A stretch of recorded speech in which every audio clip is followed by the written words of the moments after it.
Good morning. Good morning. Welcome to the New York City Council hearing on the Committee on Fire and Emergency Management.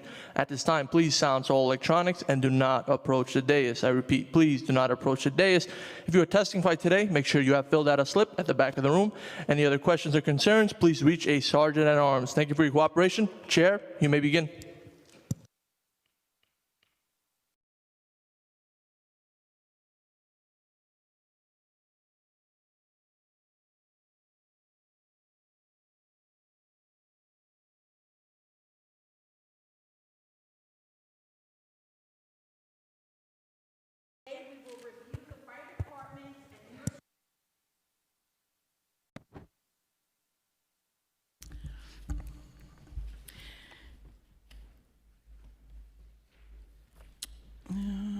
Budgets to understand how they address the needs of all New Yorkers.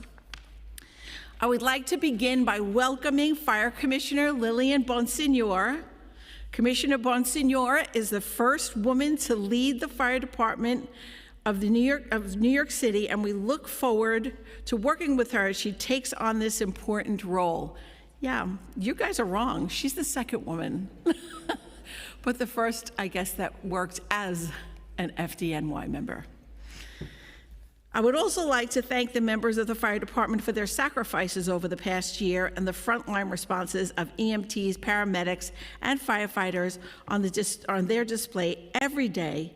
And because of their direct life-saving actions, our city is a safer place. The fire department's EMS members and firefighters are known as New York's bravest and best, and I believe those nicknames are aptly given. I would also like to thank the members of the NYC Emergency Management team. They have been working incredibly long hours to assist in the city's response, performing a job that often does not get the recognition it deserves. The fire department's fiscal 2027 preliminary budget totals $2.8 billion, with funding for 17,602 positions. The department's fiscal 2027 budget has undergone moderate changes in the preliminary financial plan. The department's capital commitment plan includes funding for hundreds of distinct projects across the 5-year plan. During our hearing today, the committee would like to discuss the department's new needs in the current financial plan. This includes additional funding for personnel, service costs, including overtime expenses, and various OTPS adjustments. The committee would like to revisit these items, such as EMS pay parity, fire and ambulance response times, and the department's increasing reliance on overtime. I would also like to discuss the diminishing conditions of our firehouses, recruitment and retention, and the FDNY's fleet maintenance. Over the past year, this committee has held a number of oversight hearings on a wide range of topics, including a hearing on Local Law 6 of 2025, fire and safety and permitting approval for community energy storage facilities, and continued oversight of the department's preparedness for emerging hazards. While these hearings are not necessarily budget hearings, as we all know, you often need to spend money to get results. I would like to thank our committee staff for their hard work, but first I'd like to recognize that we are joined by Council Members Schulman and Maloney. Anyone on Zoom, any members? And Council Member Wong. I would like to thank our committee staff for their hard work. Financial analyst Tanvir Singh, Assistant Director Jack Story, Committee Counsel Josh Kingsley, Political Analyst Will Hongash, and my incredible Chief of Staff Phyllis Cirillo. I'd like to welcome and thank Commissioner Bonsignor and our firefighters and EMTs, paramedics, and the department's civilian staff for the work that they do. I'm looking forward to hearing from the Commissioner. The Committee Council will now swear you in.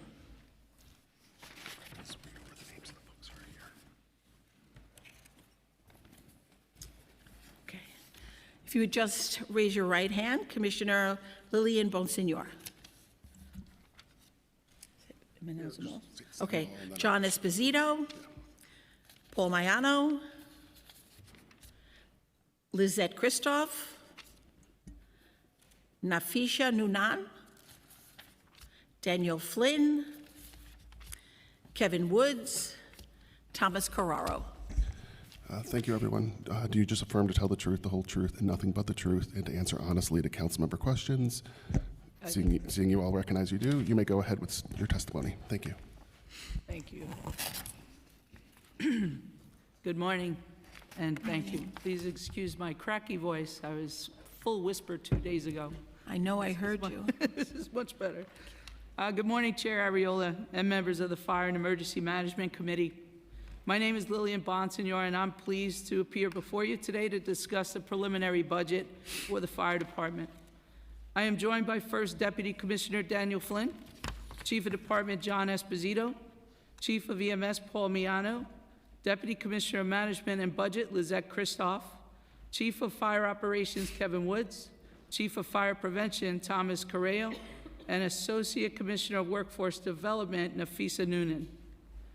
This is my first budget hearing as Fire Commissioner, so I'd like to begin by telling you a little bit about my background. In 2022, I retired after 31 years as a member of EMS, including serving as Chief of EMS during the COVID-19 pandemic. It is an extraordinary honor for me to serve as Commissioner of this department. I say that not just because it's the greatest fire department in the world, and it is, but because serving this department as Commissioner gives me a chance to pay it back for the tremendous opportunities that I've experienced over more than 3 decades. Joining EMS saved my life. As a teenager, I was directionless. I didn't know what to do for a career, and I wasn't certain how I would overcome the challenges of my life. I found EMS, and it quickly became part of my identity. Public service is a calling for me. I am proud to be the commissioner of this agency because I know that public service is a calling for thousands of members of the FDNY. It takes a massive team effort to keep this city safe, and I thank the members of this committee for your support, your interest, and your attention to our issues. I know that you see our members the same way I see them, as heroes. They are heroes in every EMS station, every firehouse. There are heroes sitting behind the dispatch computers and out conducting inspections and investigations. They are undertaking complicated plan reviews and analyzing finances and working to repair our facilities and keep our fleet on the road. They are on trucks and in ambulances and on boats and sitting at desks. And when the city experiences brutal heat waves or a long stretch of code blue conditions, many FDNY personnel are outside in the conditions, making sure the job gets done. This September, the FDNY will mark the 25th anniversary of the darkest date in our history. September 11th was a day of immense loss for the department. 343 members made the ultimate sacrifice while working to rescue their fellow New Yorkers. As this committee knows well, that sacrifice has continued in the decades since. We have now lost 431 individuals to 9/11 illnesses, and countless more struggle with diseases as a result of the time spent at that site. On the 25th anniversary, we will solemnly honor the sacrifice of those members and the sacrifice of their families, as we do every single day. I responded to the World Trade Center on September 11th. I know how difficult it can be to look back.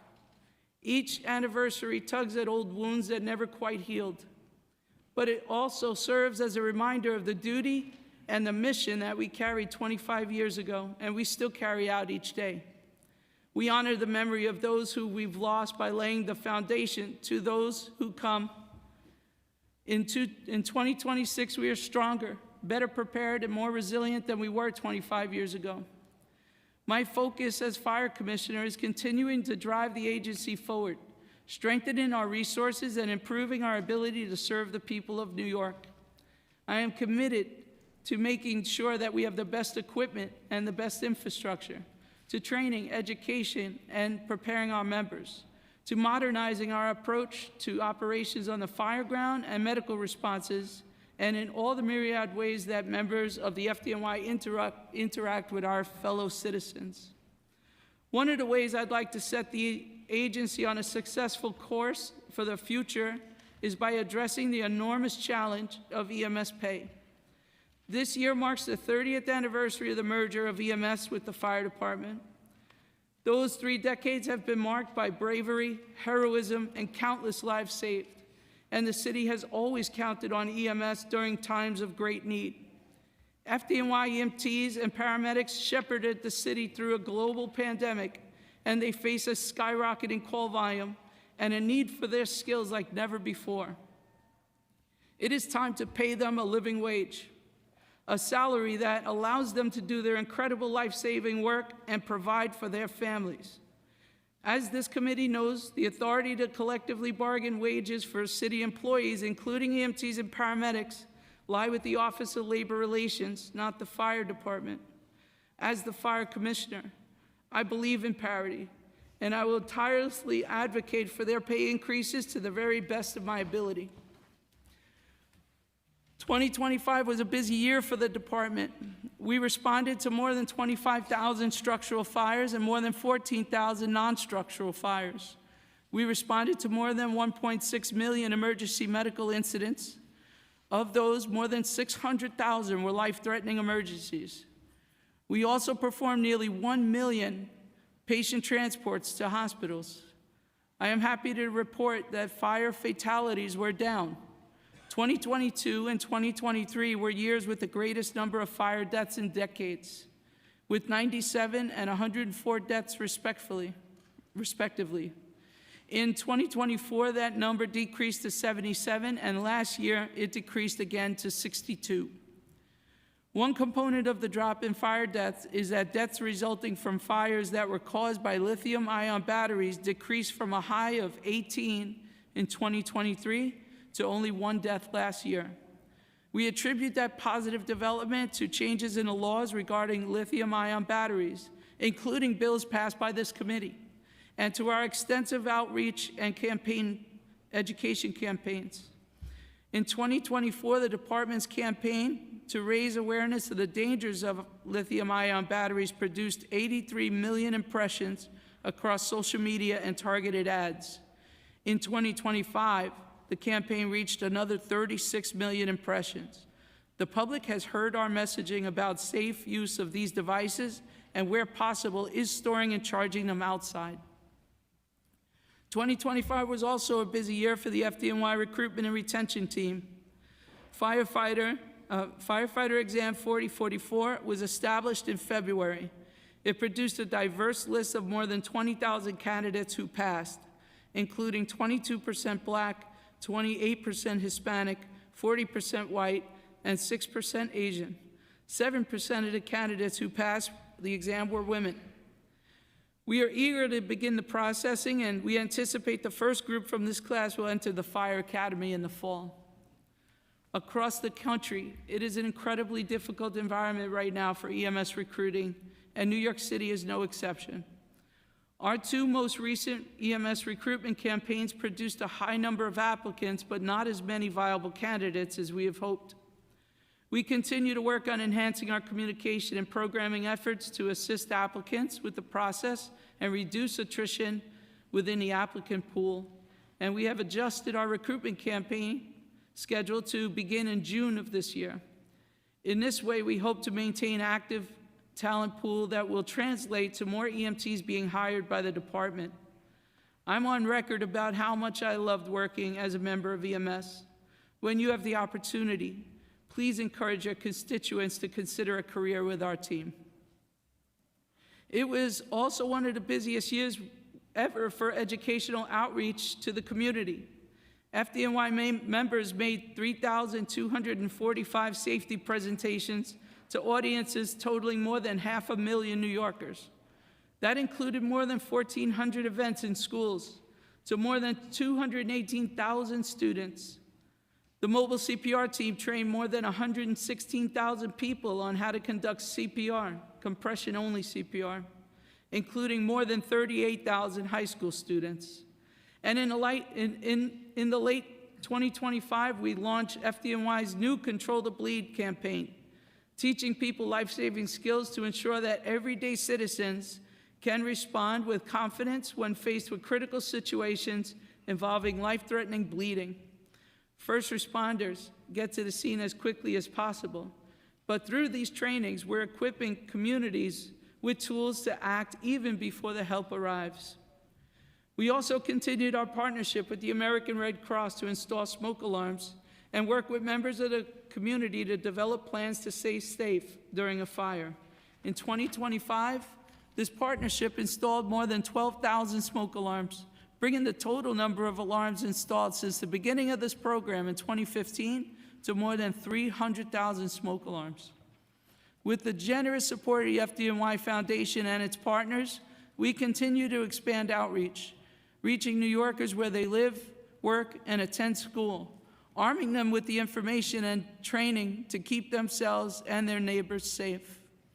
Another first for the department in last year is that we issued our first ever criminal summons following a fatal fire in which a fire hydrant was blocked by a vehicle. The department's Bureau of Fire Prevention continues to use this tool at fatal and multiple alarm fires. We appreciate the council members on this committee who remind their constituents, if you block a hydrant, you may delay fire operations. If the possibility of endangering your neighbors isn't reason enough to avoid this, now you may be fined up to $5,000. After experiencing a historic spike in brush fires in 2024, last year we installed for the first time brush fire detection cameras in select city parks.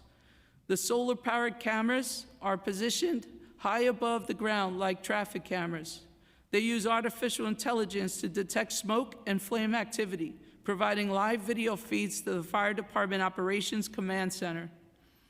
In the mayor's preliminary fiscal year 27 budget, the department's budget is approximately $2.6 billion. This budget is aimed at rectifying historical shortfalls. It includes $62 million in FY26 to fund the projected OTPS, other than personnel spending, shortfall in the current year. It is also includes $120 million in FY26, $57 million in FY27, and additional amounts in the out years to make up for existing personnel funding deficits. By making up these shortfalls, this budget puts the agency on a stronger financial footing moving forward. I'm thrilled to be your fire commissioner, and I'm excited about the work we're going to do together to help improve the lives of our members and the people of New York. With your help, we can ensure the fire department is set up for success and continues providing the best possible level of service to our city. My team and I would be happy to answer your questions at this time. Thank you. Thank you so much, Commissioner. I'd just like to note that we've been joined via Zoom by Council Members Palladino and Caban, and I will yield my questioning to our Finance Chair, Council Members Linda Lee. Thank you. Sorry, I didn't realize I was going first. Thank you, Chair. It's great to see you, Commissioner, and I just want to commend you on all the work that you do, because our office in Eastern Queens, District 23, have been partnering with you all for our health fairs, which is great, because we do the CPR trainings with you, as well as the fire smoke alarm detectors.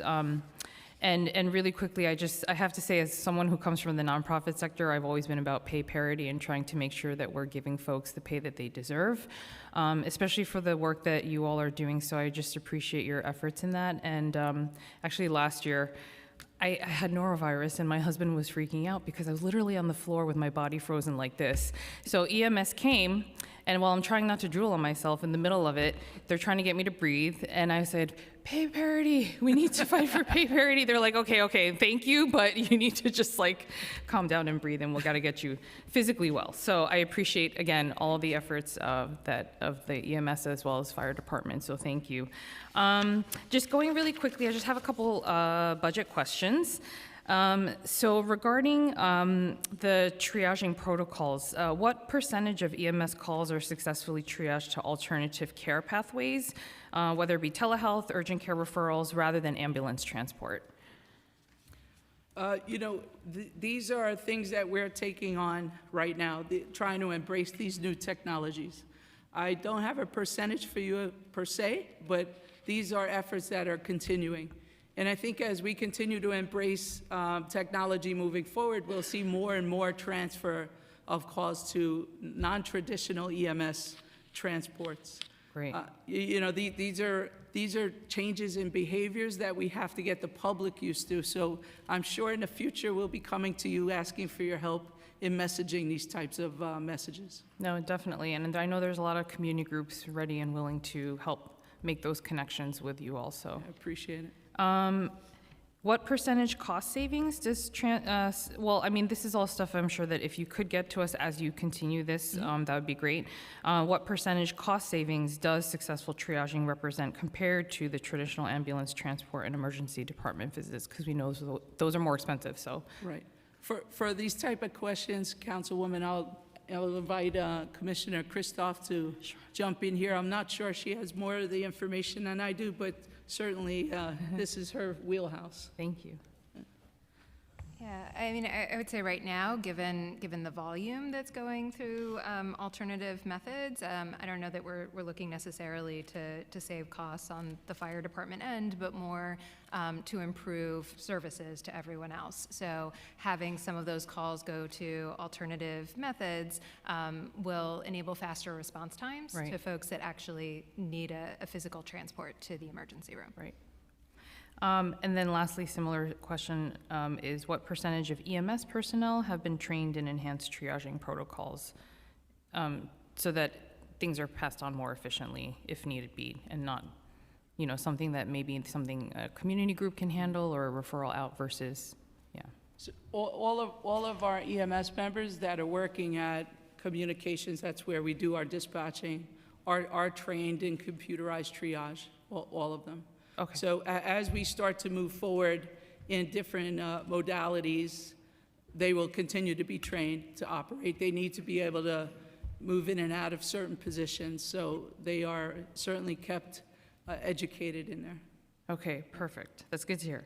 In terms of hospital turnaround time, what is the current average hospital turnaround time for FY26, and what percentage of an ambulance's daily operational capacity does that consume? The turnaround times are a bigger conversation. This is part of a healthcare system. So I just want to define it, if you don't mind. I'll Sure. define the turnaround times. And they are currently about 40 minutes, the turnaround times for the ER, Okay, for the emergency rooms. Okay. So in EMS, when we pick up a patient, we have to be able to take them to an emergency room. Depending on the level of acuity for that patient, the wait can be shorter, the wait can be longer. If it's a more critical patient, the nursing staff will address those patients before a non-critical patient. right. So it does fluctuate, depending on the severity. It also fluctuates on the ability for the emergency room to accept the patient. So depending on the volume for the day, it could get quite backed up. But consistently, we're turning around from getting into the emergency room, transferring the patient to the nursing staff, and back out in the 40-minute range. Okay, and then do you know which hospitals tend to have the most delays? I'm sorry. Which hospitals tend to have the most delays? I wouldn't say there is any particular hospital that has more delays without, looking at all the stats. But what I can tell you is that it really is dependent on the day, and the call volume for that particular area. On one day, you may have a higher call volume in the Bronx than you do in Queens. The next day, you may have a higher call volume in Queens than you do in the Bronx. And those hospitals will be more inundated. I can tell you, when I started this job in 1991, which was like 4 or 5 years ago, 1991, there were more than 20 additional hospitals that existed within our 5 boroughs Exactly, than yeah. there are today. I believe we're closer to 30 now. When we had more hospitals, people were able to go to different places, and certainly the nursing staff was able to, sign for those patients, and we were able to get out quicker. As hospitals start to close down, as hospitals start to struggle, EMS feels the pinch of that because we have to go further to a hospital. We have to wait longer because more patients are going to a specific hospital than being distributed across many hospitals. So we continue to see that type of movement, and we always hope for the well-being of our hospitals. We certainly don't want to lose any more, but it is very flexible. No, definitely, we don't want to lose any more. And we know how that impacts the local neighborhoods and the communities, and so Correct. hopefully that won't happen. And I know that our health chair, Chair Schulman, as well as Health and Hospitals Chair, Mercedes Narcisse, are very attuned to this issue as well. And I know that you had announced pilots at certain H&H ER locations to improve the turnaround times, and so do you have any updates on that? And is that something you're looking to expand? Yeah, so that was called the Hospital Liaison Officer Pilot, and that pilot is still ongoing. We're going to be exploring lots of different things, I would say, over the next few years. We have to continue to also have these conversations within the hospitals themselves and work with our partners in the emergency room and the administrators to come up with creative ways to transfer a patient from the EMS crew to the hospital themselves, so that we can expedite our exit from the hospital. So as of right now, those programs are still ongoing, and they are, they're not in all hospitals, they're in certain hospitals. Sorry, what was if you could remind me, when did it start, the pilot program, and how long is it for? I believe it was 2024, Chief Miana? Okay. November 2024. Okay. Thank you. And in terms of the chief savings officers, have you designated a chief savings officer or equivalent position as proposed by the mayor to identify some of the cost savings? Yes, I have. I've identified a very awesome chief savings officer, and this is Commissioner Christoph, sitting right next to me. Great.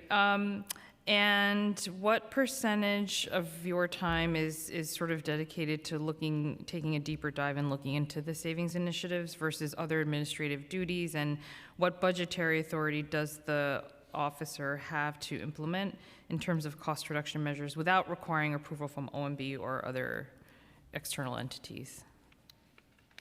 I mean, it is certainly taking up a lot of my time Right.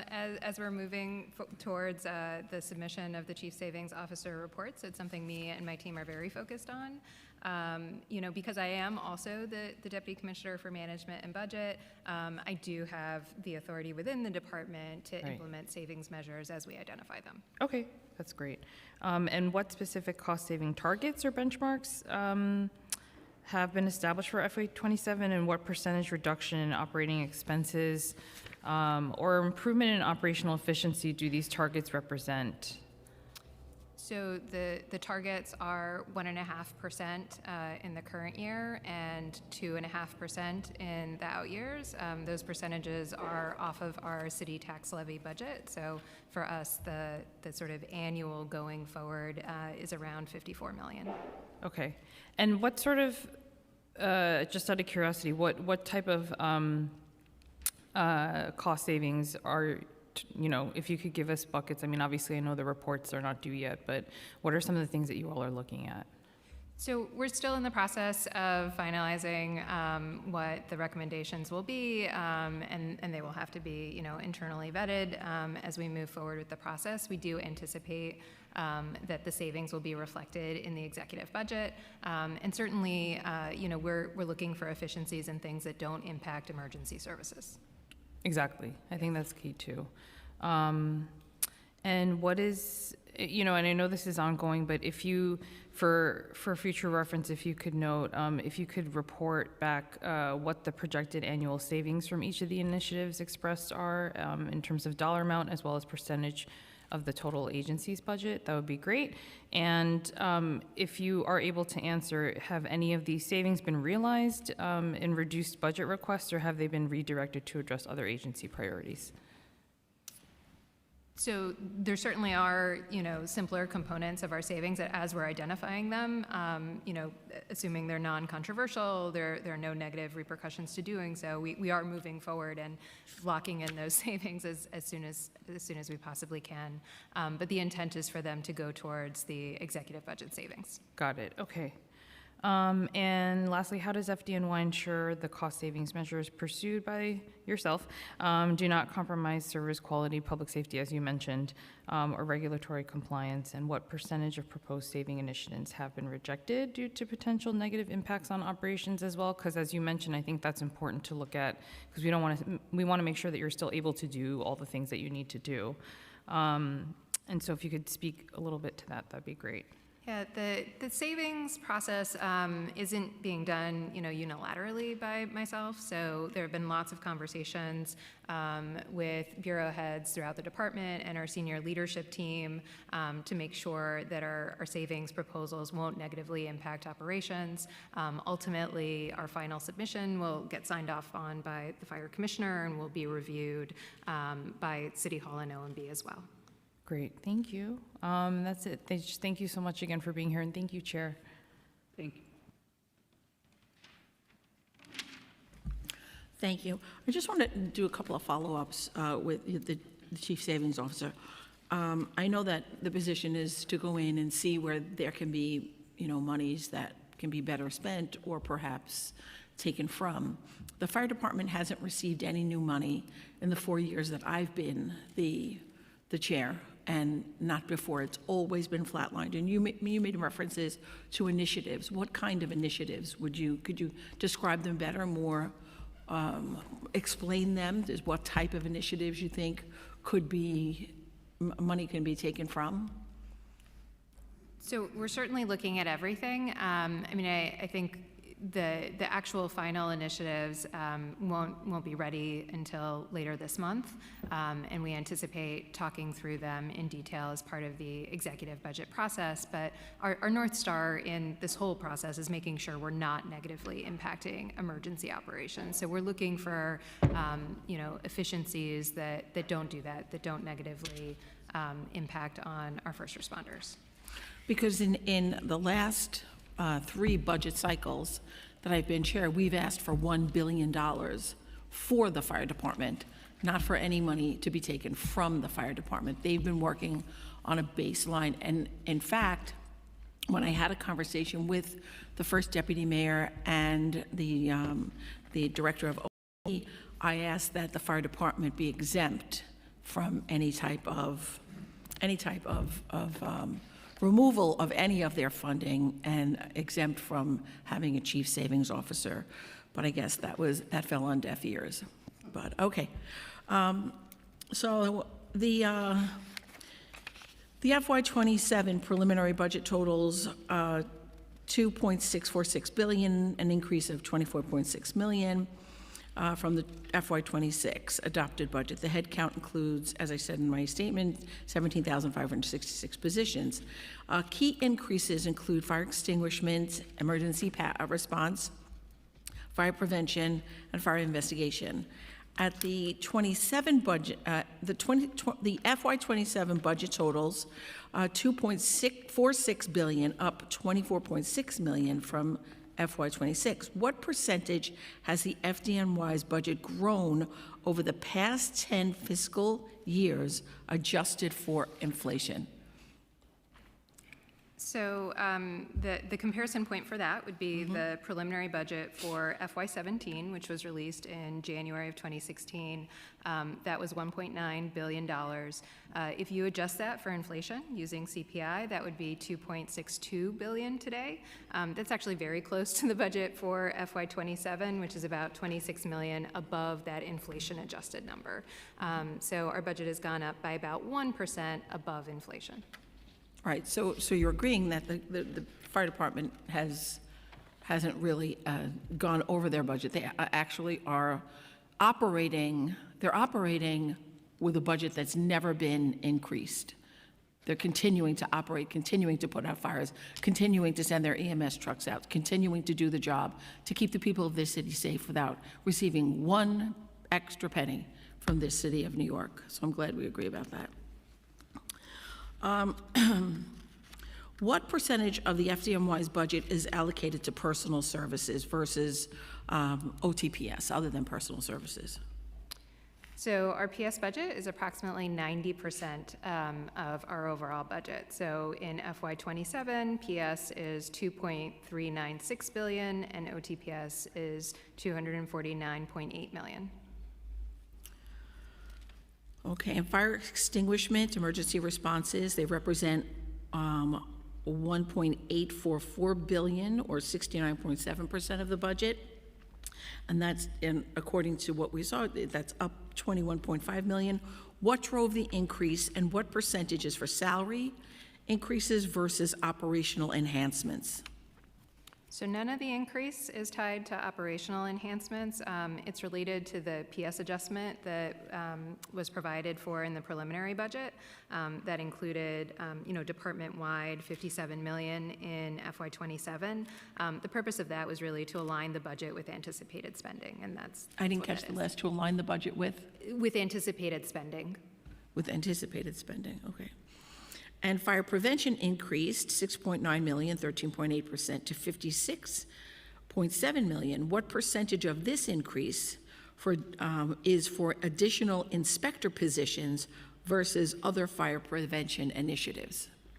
So that increase is also primarily related to the PS adjustment that was provided for in the preliminary budget. So that 57 million that was given department-wide includes 6.5 million that went into U of A4 for fire prevention.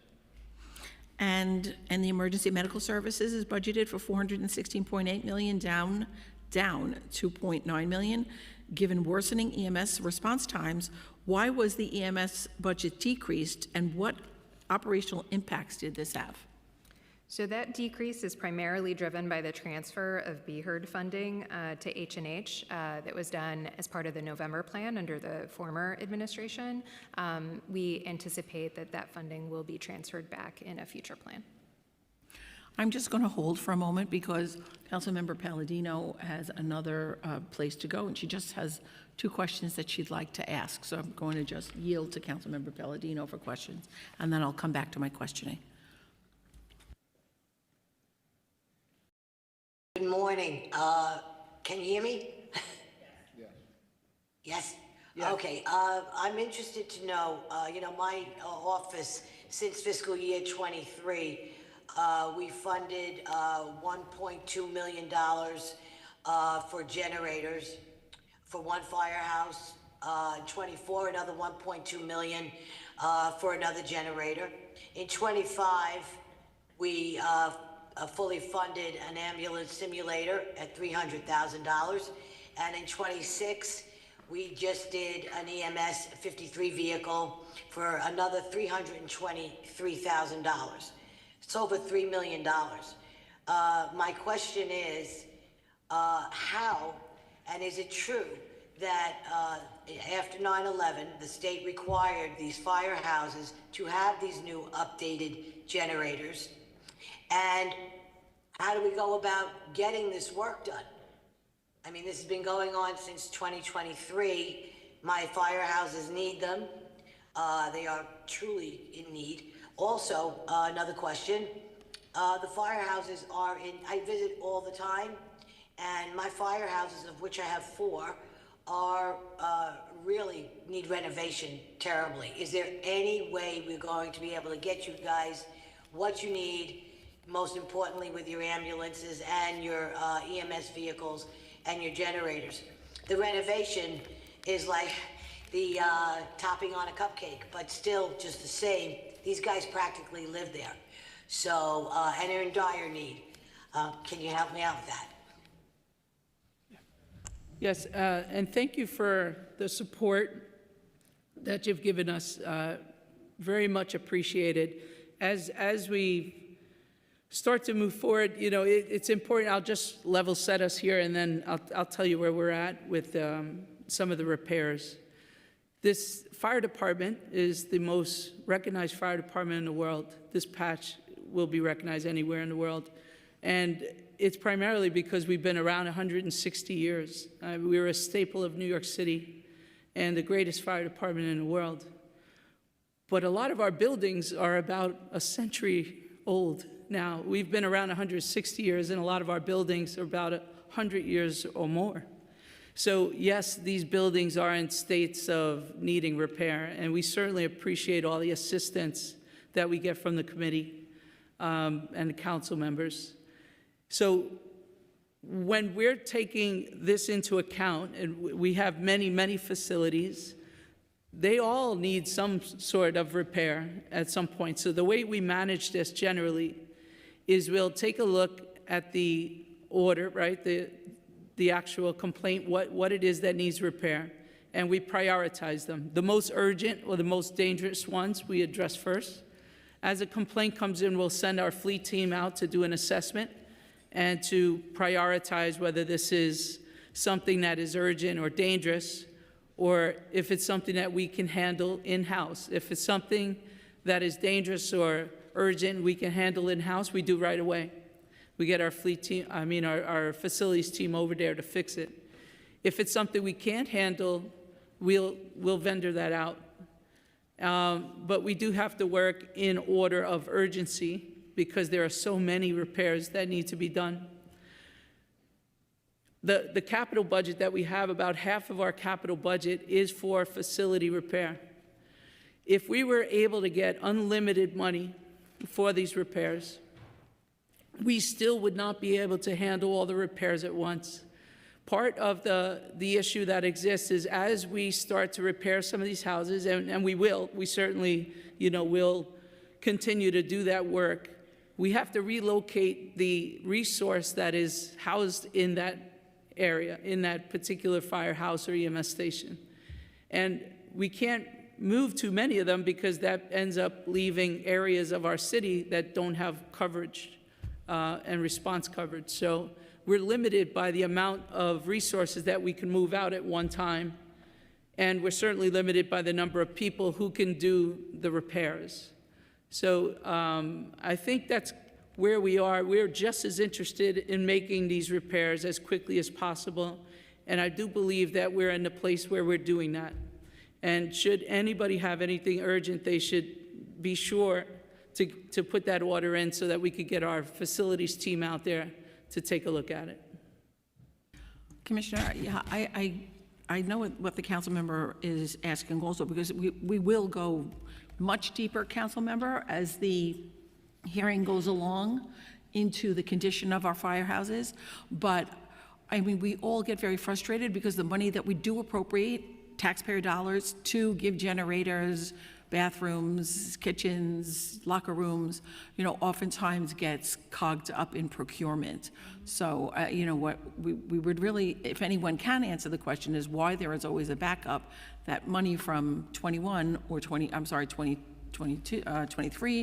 and 24 and 25, and now we're into 27, and we're still not seeing generators that were paid for in previous years.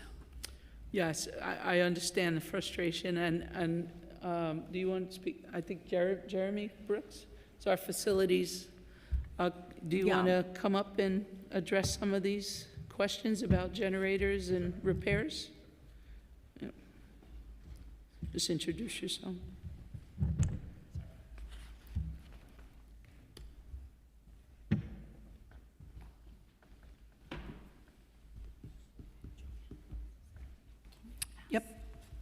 Hello, sorry. So Can we just can we just swear you in for a second? Right. Hello? Yeah, hold on. Excuse me? Can you just state your name for the record and I could swear you in? Sorry, Jeremy Brooks. Can you affirm to tell the truth, the whole truth, and nothing but the truth? Answer honestly to council member questions? Yes. You may go ahead. Thank you so much. Thanks. So in regards to generators, approximately like 70% of our locations currently have emergency generator backup. It's one of our priorities to have every one of our locations to have a generator backup. We've been doing this program, like you said, probably since around 2001. So about 70% of our locations do have a generator. When we do get the money from City Council for various projects, and we are greatly thankful for, because that helps us out tremendously for a lot of our work. For a generator, it usually takes about 18 months to get the project completed, from once we get the money to doing design, construction. So it does take a little time to actually get a project from start to finish. It is a slow process. I wish there were some things we could do to expedite, but it's just permitting, funding. But again, we greatly appreciate everything that everyone has given us throughout the years. So what kind of program do you use? And do you find that after you go through the 18 months of what you need to do, are you finding that there's a problem at OMB with releasing the money for these items? I don't think it's a problem with funding. I think just sometimes there's a lot of permitting process. There's a lot of sign-offs from different agencies, landmarks, Public Design Commission, that have to go through Department of Buildings. That is just, unfortunately, to do a lot of work on any city building or even public building, it's a slow process. Right, but once it reaches OMB, do you have an issue with OMB releasing the funds after all those permits and all the processes are in place? Is there a problem with OMB? I think we have a pretty good relationship with OMB. They know what our initiatives are and what our priorities are, and we have continuous meetings with them weekly about projects. Would you mind checking on and I can have them written out for you, just Councilmember Palladino, because she brought up her initiatives, and see where they are in the pipeline, and if they are at OMB, then possibly we can be helpful. Of course. In helping that get out. We'll get that information to you both. Sure, thank you. Okay, thank you. I just want to come back to Chief Savings Officer. Has the FDNY designated, well, obviously they have, okay. Is there an equivalent position as proposed by Mayor Mamdani to identify operational efficiencies and cost-saving opportunities, and what percentage of the position's time is dedicated solely to savings initiatives versus other administrative duties? And what budgetary authority do you have to implement cost reduction measures without requiring approval from OMB or external entities? Yes, so certainly a high percentage of my time has been focused on working on the savings proposals since the announcement was made, and now through the development of my final recommendations. As the Deputy Commissioner for Management and Budget within the department, I do already have authority internally to execute on these savings proposals. As you can see, we're very concerned that you're going to take money from the FDNY, and we cannot have that happen. We really can't. Okay, well, let's talk about head count. So in FY27, budget included 17,566 positions, 11,294 were uniformed, 6,272 were civilian. By what percentage has FDNY's total headcount changed over the past 5 fiscal years?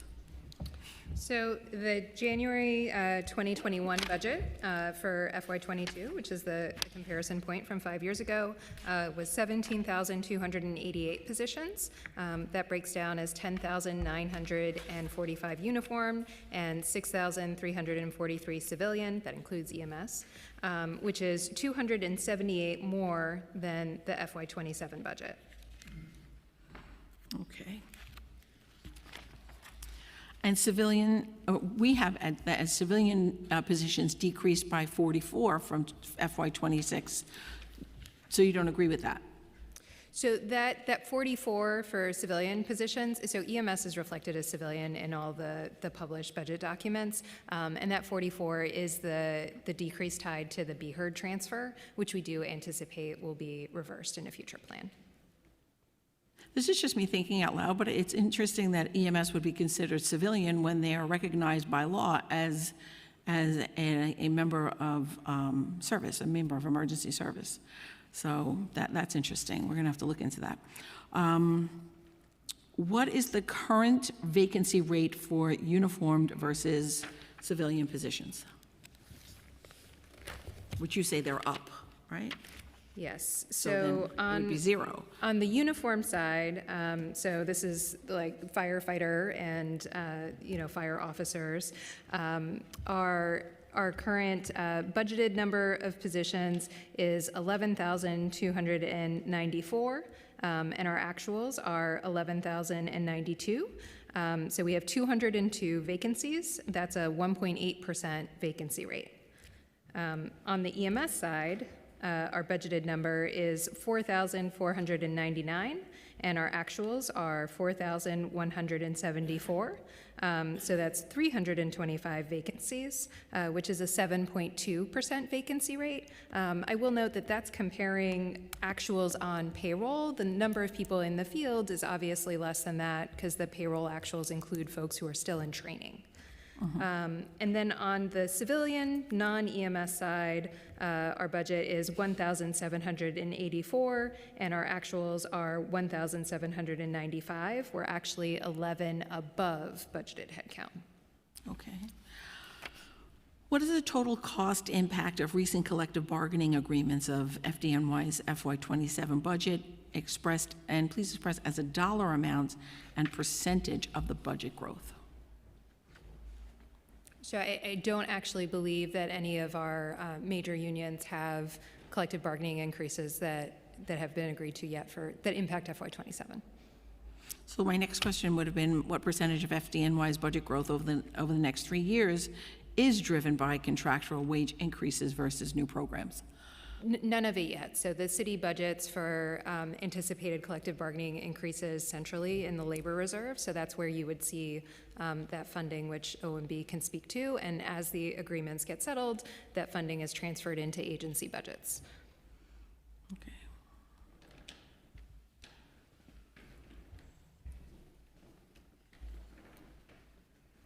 I had asked earlier about what other initiatives you could take from to give to the fire department. You know, you could take money from other initiatives. I really would just like one initiative. What have you, in the time you've spent, what have you come up with that can be utilized to better fund the FDNY? So those are still being worked through, but you know, as directed by the mayor, one area we're certainly looking at is you know, payments that we make to vendors, also just looking for efficiencies and potential rate reductions.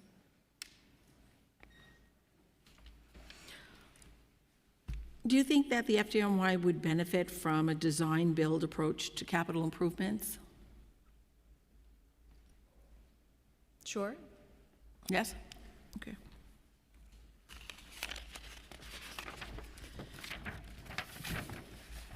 Let's talk about overtime. I'm going to talk about overtime, and then I'm going to yield to my colleagues who are here. And I see we've been joined by Pirina Sanchez, Councilmember Sanchez. What is the total budgeted overtime for FDNY in '27, and what percentage of the total budget does this represent? So the total budgeted overtime in FY27 is $472.5 million. That's about 18% of our budget. How does this compare to '26 and '25 budgeted overtime expressed as percentage changes? So FY26 budgeted overtime is $546.9 million. So that's about 16% higher than the '27 amount. And FY25 actual overtime spending is $569.1 million, about 20% above '27 levels. And what is the actual overtime spending year to date, and what percentage of the budgeted overtime does that represent? So year to date through February 26, we've spent about $380 million. That is about 69% of the FY26 budgeted overtime. Okay, and in firefighter overtime, what is the budgeted firefighter overtime? It was $381 million in FY25. And what percentage of the total FDNY overtime does this present?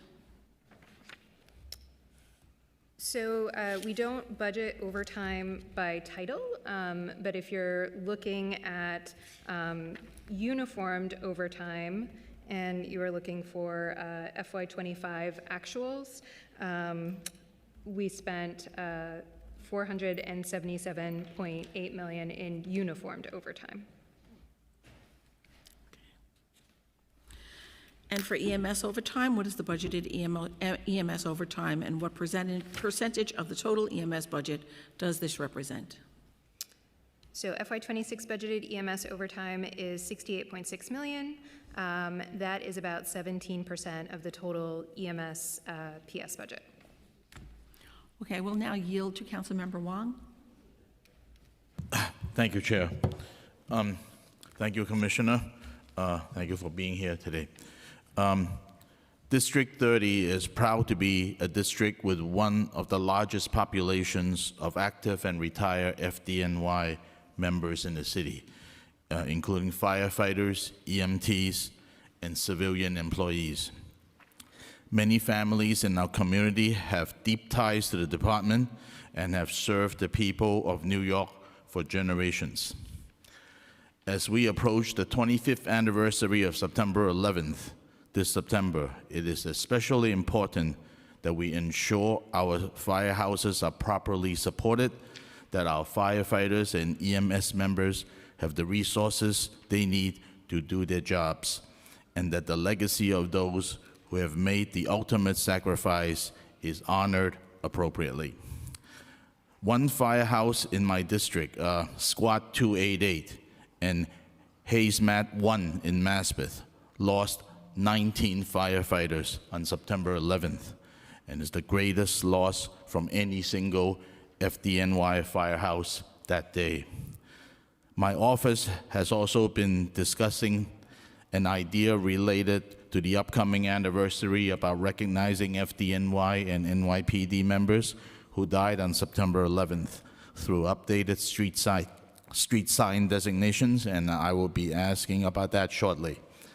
With that in mind, I want to ask a few questions about firehouse capital planning and EMS staffing and several initiatives that are important to both to my district and to the city.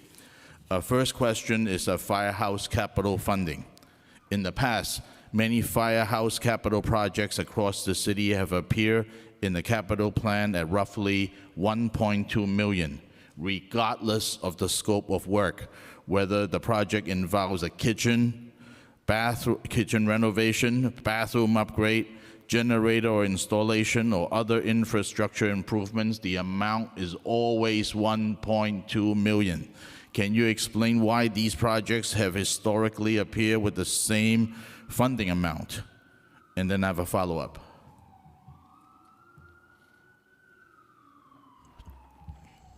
I mean, obviously, the costs per location and per project do differ. I mean, averages are used when coming up with some of those estimates. I think it's just coincidence that the totals tend to be similar. Yeah, I was the former Councilman Robert Holden's budget director, so I see 1.2 million like everywhere we do capital projects, and I always wanted to ask that. Okay, my next question. Is that figure based on a detailed engineering estimate, or is it being used as a placeholder until the scope of work is finalized? So it depends on what stage of the process that we are. Certainly at the very beginning, it's based on average historical costs, and you know, it gets refined as the project moves forward. Okay, thank you. All right, my next question is regarding landmarking the Maspeth Firehouse at Squad 288, Hazmat 1. My predecessor, Councilman Robert Holden, had been advocating for years to landmark the Squad 288 and Hazmat 1 firehouse in Maspeth. As I mentioned earlier, that firehouse lost 19 firefighters on September 11th, the greatest loss from any single FDNY firehouse that day. Given the historic significance of the facility and the sacrifice associated with it, we need the FDNY to step in and support landmark designation of that firehouse. Would the department work with the Landmark Preservation Commission and the City Council to ensure this site receives the recognition and the protection it deserves? Thank you for that. You know, September 11 was a very difficult day for our department. And we remember and mourn the loss every day of the people that we lost down there. I know how incredibly important that is. We will certainly engage in a conversation regarding this topic. Okay, thank you, thank you. My next question is regarding the 25th anniversary of 9/11, Memorial Street Sign Initiative. This September marks the 25th anniversary of September 11th, and my office recently met with the Department of Transportation to discuss an idea that many families and first responders believe would be meaningful. In the immediate aftermath of September 11, hundreds of streets across the city were codenamed for those who died in attacks. At the time, all of those honorary street signs were installed in green, regardless of whether the individual was a firefighter, police officer, or civilian. Today, however, the city uses a different system. Red signs are used for FDNY, blue signs are used for NYPD. Can I have more time? I'm almost done, yeah. Green signs are used for civilians. Our idea is simple. For the FDNY and NYPD members who died in September 11, we believe those existing green signs should be replaced with the appropriate red or blue sign so that it is immediately clear to residents and visitors that the individual honor was a firefighter or police officers who died in the line of duty. Would FDNY support working with the Council and the Department of Transportation to help advance this initiative ahead of the 25th anniversary? Thank you. Yes. Yes, thank you. That's it. I'm done with my questions. Thank you. Thank you. And Commissioner, just for clarity, because it really kind of stuck in my craw about EMS being considered civilian. And I know what my opinion is about EMS, and I know how I view them, and I know how the law views them as members of uniformed service, and I also know how you view them. But I'd just like that to be said for the record. Yeah. So, you know, that this particular issue is an issue between OLR and the unions, but I can tell you that in the fire department, they're all uniformed workers. And when 911 is called, the question you get is police, fire, or EMS. You don't get police, fire, or the civilians that hang out with us. So, you know, I would love to see this topic work itself out between the unions, OLR, and the city. Thank you. Councilmember Schulman?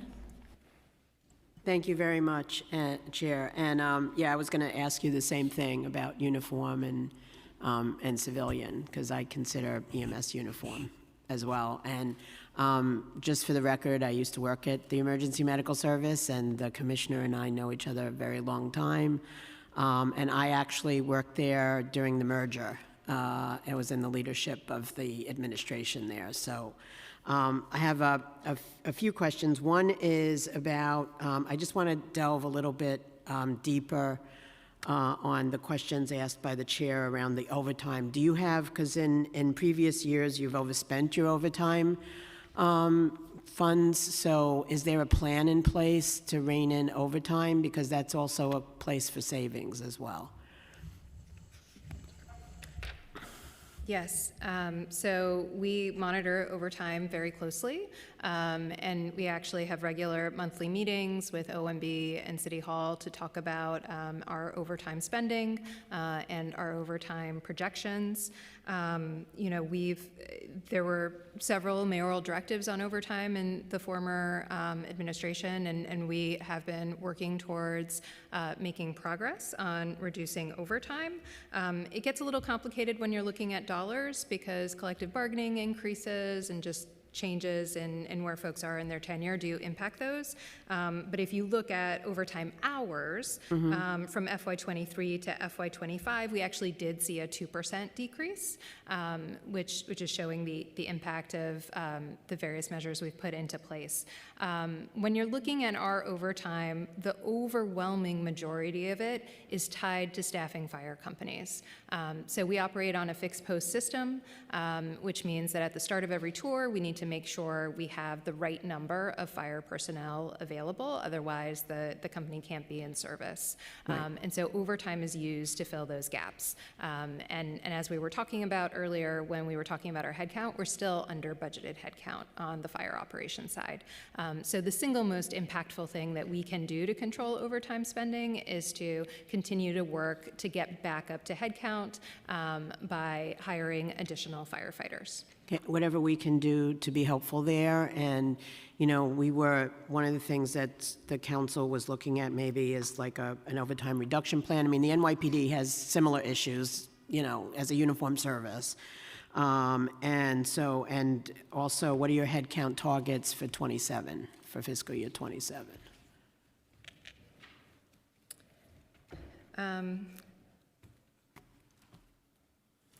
So, I mean, we are continuing to process firefighter classes. Okay. I'm not sure if you want the class information or the overall headcount. Overall headcount target. Yes. So our authorized headcount on the uniform side is 11,294. We're actually at 11,092, so we're Okay. 202 under. Is that on both sides, the EMS and the FDNY, or just FDNY? So that's fire. Okay. On the EMS side, our authorized headcount is 4,499, and we are actually at 4,174, so we're 325 under budgeted headcount. And as I mentioned before, it is an even greater, deficit in the field because that payroll headcount does count folks who are still in training. Okay. The other thing, too, I know we've spent a little bit of time on the response times for, particularly I'm focused on EMS. I know it's gone up to some degree. You know, when I was in EMS many years ago, the targeted response time was 8 minutes.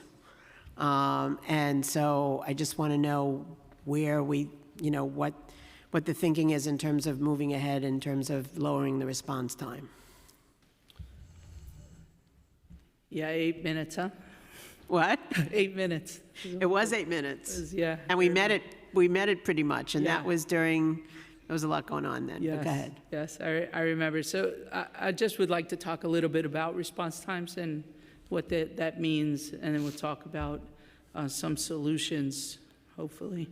So one of the things that happen in response times is that there are lots of different things that lead into these response times. And when we talk about response times, we talk about picking up the call from 911 and actually getting to the patient. And there are lots of factors in between that Right. lead to higher response times. Staffing most certainly is one of the priority concerns here.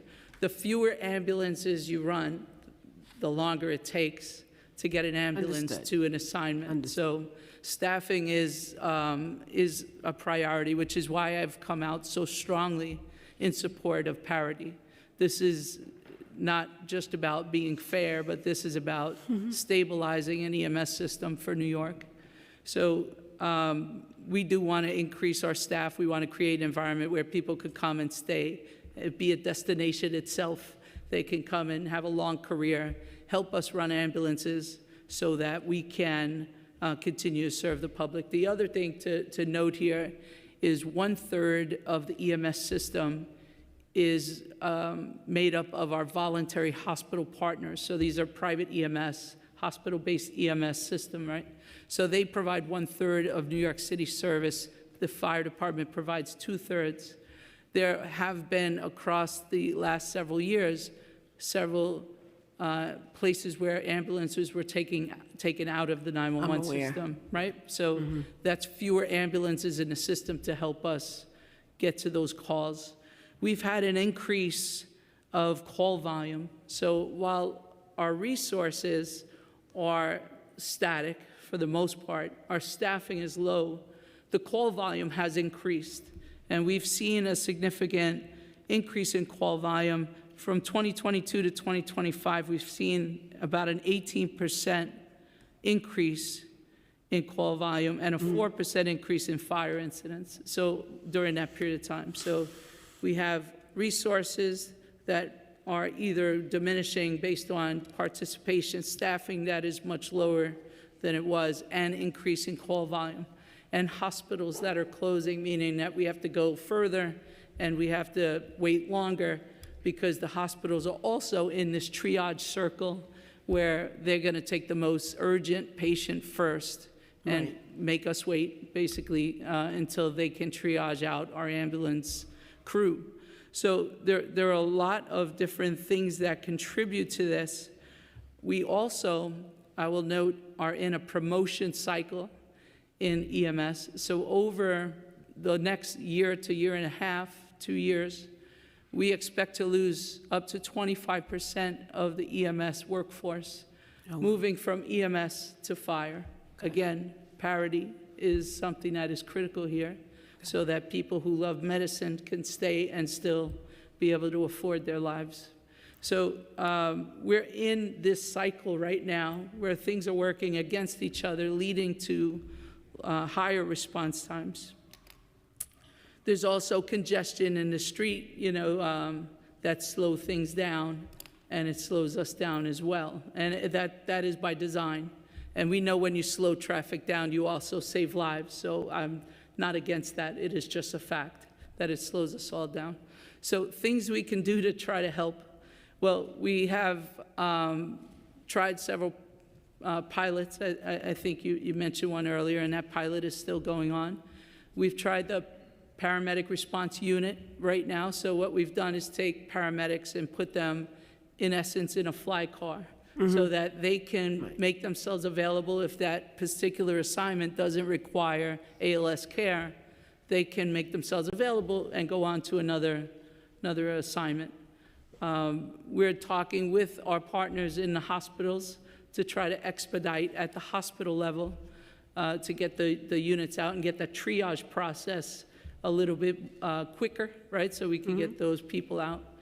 We're also exploring ways to keep our ambulances better stocked so that they don't have to go off service after every assignment to restock their ambulance. So these are things that we're going to continue to explore. We'll continue to explore ways of, restocking ambulances, cleaning ambulance, preparing ambulance, get them out quicker, having those conversations and relationships with our hospitals to try to get them out quicker. And the staffing, is something I really hope we can solve while I'm still here in my tenure, because it is one of the key things to fixing our response time problem. Chair, do you mind if I ask a couple of other questions? I just want to interject because it carries on to yours. But how are the negotiations for EMS and paramedic contracts proceeding? How are they going? I think they're in process. They're in process. Okay, and okay, we can go right back. Okay. Go ahead. No, I appreciate there's some. First of all, I also want to say that I'm very proud of having you as the commissioner, and the city is going to be much better for that. So congratulations on that. Thank you very much. I appreciate it. And I also want to ask you, in terms of just the two quick questions. One is the turnaround time. They used to have light duty supervisors in the EDs. Do you still do that? No, we don't have light duty supervisors. We did have the hospital liaison officer, but that was a separate pilot. Okay. We don't have, we used to refer to, if you remember, as Baywatch. We don't have that now, primarily due to staffing and call volume has, And then a totally separate question. Do you have a database of where all the fire hydrants are in New York City? Is there a database? Chief Esposito can talk about fire hydrants for you. Hi, Chief. Hi, good morning. Good morning. We have on one of our maps that we're able to access the location of all the fire hydrants. The city is divided up among all the fire companies by administrative districts. Okay. And each fire hydrant is inspected twice a year by our firefighters to ensure that it's operational, and if it's not, we have the ability to report it to Department of Environmental Protection. They're the ones that actually own the fire hydrants. They're in charge of repairing the fire hydrants. Is there a master list? I know you said administrative. Is there a master list of all the? I'm asking for the purposes of when we had the big snow and everything else, and I'm trying to figure out ways to make sure that those hydrants are kept clean. So that's where my head is going. Each company has their list, and we can see them all on a map. Okay. Maybe we could work to figure out how to get the council members mapping of hydrants. That would be really helpful, I think. So thank you so much to everybody. Thank you. Thank you, Chair. Okay, we're going to switch to Zoom now since we have quorum, and just go over to Councilmember Caban so she can ask her questions. Thank you, Chair Ariola. Apologies for not being able to be on screen. Can y'all hear me? I just want to confirm that. Yes. Beautiful. Like has been said before, Commissioner, congratulations. Also very proud and excited to see you in this leadership role. I want to ask you about Be Heard, and I sort of want to approach it from like a past, present, and future. Could you talk a little bit about Be Heard funding, specifically? Did FDNY receive dedicated funding for Be Heard in the past? Is funding being reallocated or removed or shifted in this year's budget? Like, I am curious about what funding is left in the agency for Be Heard. Is there anything left for the program? Is it all going to H&H? Like, what's the state of Be Heard funding? Yeah, so as part of the November plan that was released under the Adams administration, there was a transfer of the Be Heard funding that was associated with the dedicated units. So it was about $4 million annually that was part of the transfer to H&H. There had been an announcement about the program itself transferring to H&H. Yeah. And so that funding had been moved. Has that happened? So the program continues to operate as status quo. The fire department is still operating it, and we anticipate that the funding will be moved back in a future financial plan. The other part of funding associated with Be Heard is there is a differential that folks in EMS receive once they've completed the appropriate mental health response training, and that funding was never moved. So that continues to be in our budget. So is it your understanding, I know obviously that the previous mayor, made the decision to move Be Heard from FDNY to H&H. Based on what you're saying, if the funding is going to come back to you guys, do you anticipate it's staying under FDNY for the foreseeable future? And also, how does this relate to, if you can speak on it at all, to a developing Department of Community Safety? Yes, this program, as you know, is a pilot that started in 2021. It was between the fire department and H&H, where the fire department and H&H got together and sent a unit that was responding to mental illness crisis assignments, low acuity, nonviolent assignments together, so that law enforcement would not have to go there, and that the patient would get the help they need from the social worker and from the EMTs. And we've been running this program as a pilot in partnership with H&H since then. We've not stopped running this program. We've continued to run this program in conjunction with our partners. And this administration, I can say, is very interested in providing different opportunities for those with mental illness to get the help that they need, the appropriate help that they need. And this program is important to that mission. The fact that the funding is being transferred back to FDNY at some point indicates that it will likely stay with FDNY, but it is still being negotiated and discussed at this point. So up until something changes, we're going to continue to run it.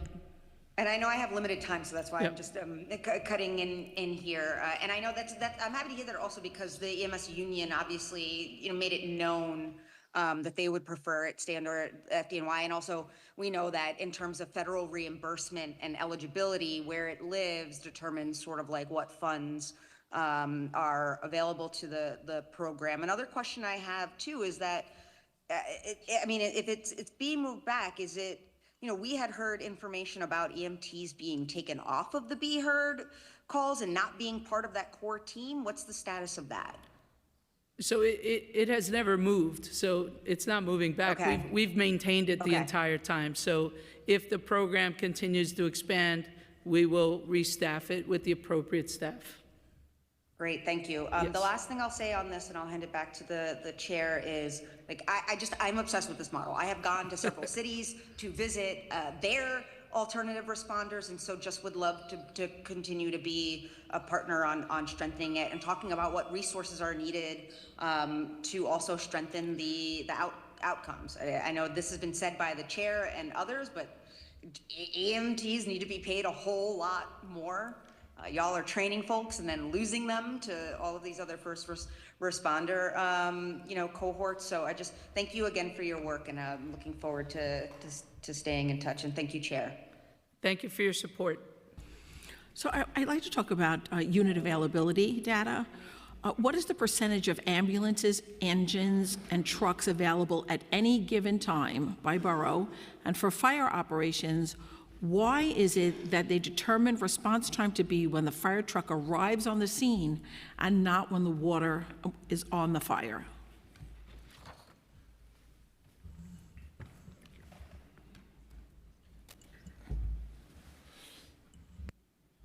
On the fire side, the water on the fire would be a different time, obviously, than when we arrive on the scene. We have historically counted our response time for when we pull up in front of the building. To be able to accurately determine and capture when we have water on the fire would be significantly more difficult because the firefighters operating don't have contact with the dispatcher. That would have to be relayed, and it would be another step. We acknowledge that it's generally several minutes from the time they arrive on the scene to have water on the fire, and obviously the further vertically from the ground, the longer time that would take as well. Okay, and then the first part of my question was what percentage of ambulances, engines, and trucks are available at any given time by borough? I'll talk about EMS, and then Chief Esposito can talk about fire. So it's not really easy to give you a number because it really depends on the actual day. There are some days that availability is extremely low. There are some days that we're holding assignments for quite some time waiting for ambulances. So it really does depend on the volume of the day. Okay, so, and for fire? Sorry, and then on the fire availability, generally we are available at least 50% of the time and generally higher. If we have below 50% availability in any borough, we would be relocating companies to ensure coverage. Okay, because back in, I passed Intro 1229, which is now Local Law 30 in 2026, and it requires the fire department to report monthly on the average number of emergency medical service vehicles available each day and to respond to the emergency. So hopefully we'll have a better counting on that. And just my final question before we go to Councilmember Maloney is, how is the production of the new EMS CAD system proceeding?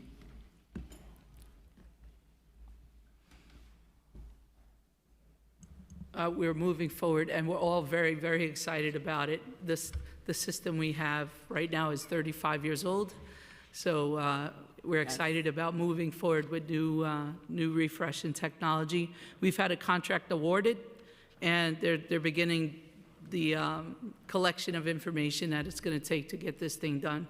So we expect to have a new EMS CAD in place in about 2 years.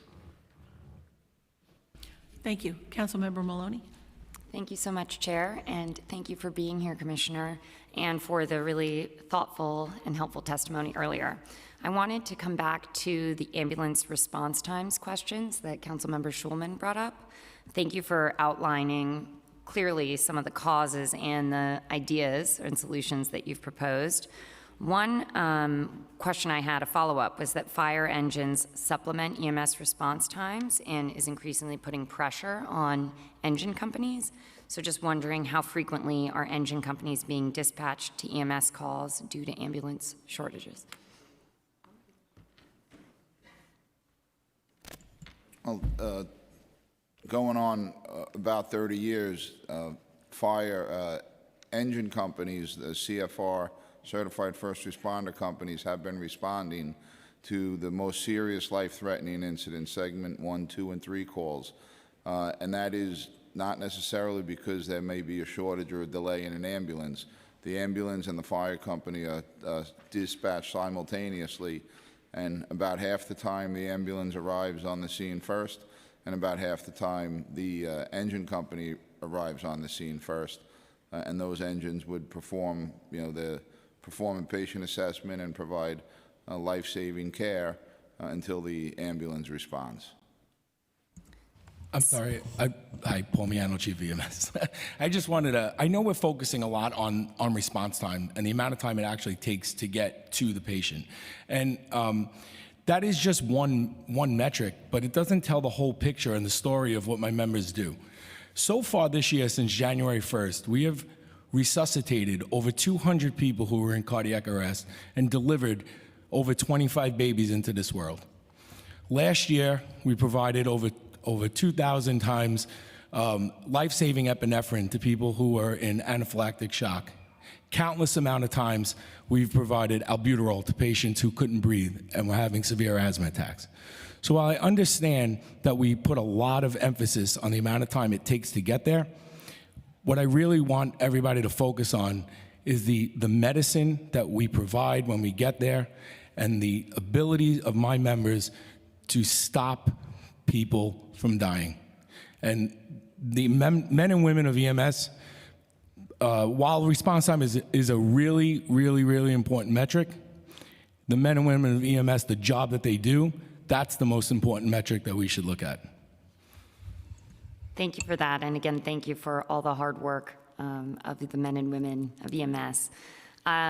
One of the things, I know the Bronx has a bit of an outsized increase in ambulance delays, and there was a pilot program looking at increasing engine company staffing to address the demand. And just curious, are you planning to implement that program? Any updates on how you'll measure success of that pilot program? So we are aware of the proposal, and we are currently reviewing the staffing proposal. Thank you. Shifting gears, I wanted to talk about firehouse conditions. In your testimony, Commissioner, you talked about how the department is committed to the best equipment and the best infrastructure. And some of the firefighters in my community have raised concerns around structural conditions in the firehouses, roofs and mold. How many firehouses currently have outstanding structural maintenance issues like that you're aware of? And what are the timelines for addressing some of those challenges? Well, if there are structural issues, we assess them immediately to make sure there's no health or safety risks associated with them. If there are, we get scaffolding up or whatever needs to be done, and then we work on allocating proper funding to ensure that nothing major occurs. And since this is a budget hearing, does the FDNY currently have sufficient capital funding to maintain firehouse facilities in a safe condition for firefighters? So while we would always welcome additional funding, we do have a significant amount of funding for firehouse renovations and reconstructions. So the capital plan more broadly includes $970 million going from FY26 to FY35. It's about 52% of our capital budget.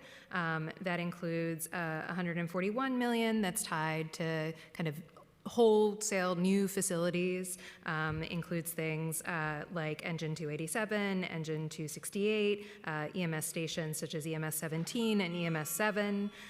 Also includes $310 million for very large rehab programs, $84 million that's assigned for like smaller or single component repairs at firehouses and EMS stations, and about $434 million in lump sum funding, which gets broken out into specific projects as that prioritization process occurs. Thank you, and I yield back to the chair. All good? Okay. I want to piggyback on Councilmember Caban, what she was talking about. You mentioned previously in the November plan that Be Heard program was shifted from FDNY to H&H and the funding being moved out of the fire department. Then you stated that FDNY has continued running Be Heard with the assumption that the program funding will return to FDNY. What funding streams has FDNY been running this program with? And the preliminary budget included $72 million in PS adjustments. Does any of the new funding include an increased overtime budget for the Be Heard program? So none of the PS adjustment in this plan was tied to Be Heard. We anticipate that the Be Heard adjustment will be part of a future plan, likely the executive budget, but we continue to operate Be Heard using city funds. Yeah, I have to say I'm really disappointed in the answers. I'm disappointed in the non-answers. I'm disappointed in the non-definite, absolute answers. And considering this should have been much more preparation. If we'll stay on EMS, can you provide data for assaults to our EMS members, our uniformed members of the EMS?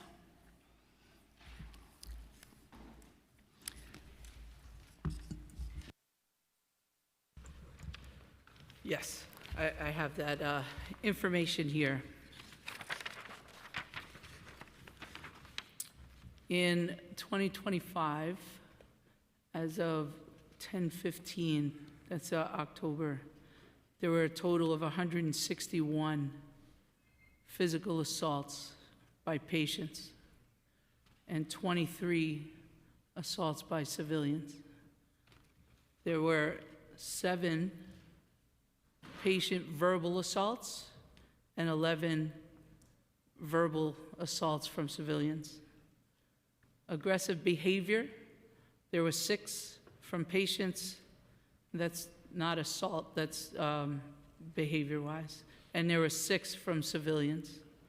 And we have a total there of 161 assaults from patients. Yeah.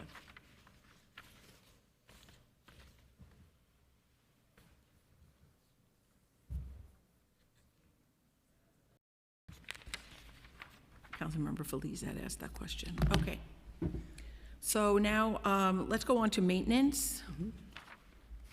So we spoke about, the council member aptly brought up the condition of the firehouses, and there was quite a bit of capital money that you mentioned that we have for fixing that. So I'm going to go to the apparatus. What is the current total number of fire apparatus in the fleet? So for fire apparatus, we have roughly about 500 fire apparatus. 500, okay. And what is the average age of the fire engines, and what percentage are beyond the 11-year, 364-day replacement standard? So the average age of our fire apparatus for pumpers and ladders are about 6 years.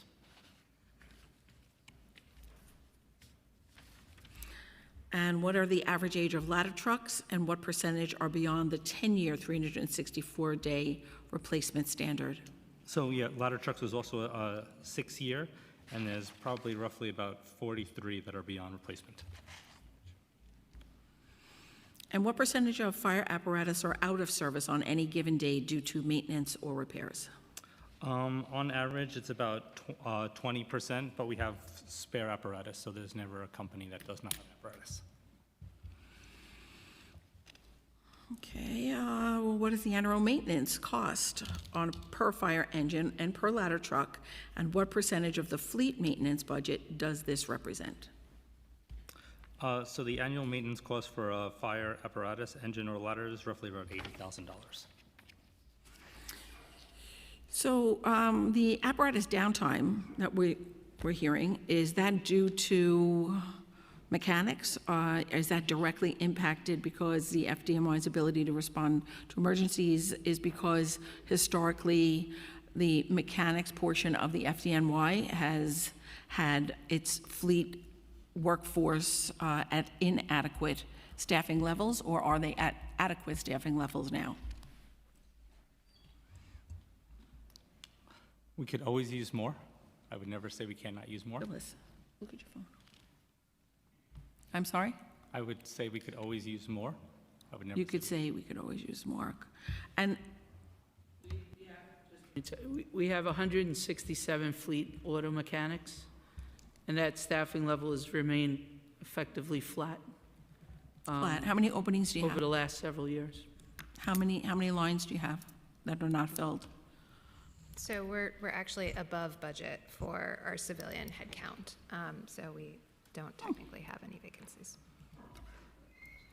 Okay, on your spare apparatuses, what is the average age? I'll have to get back to you with that number.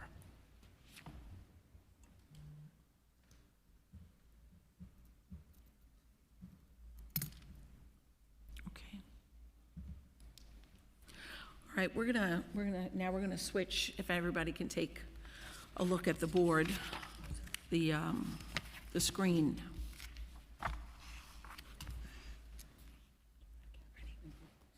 See it?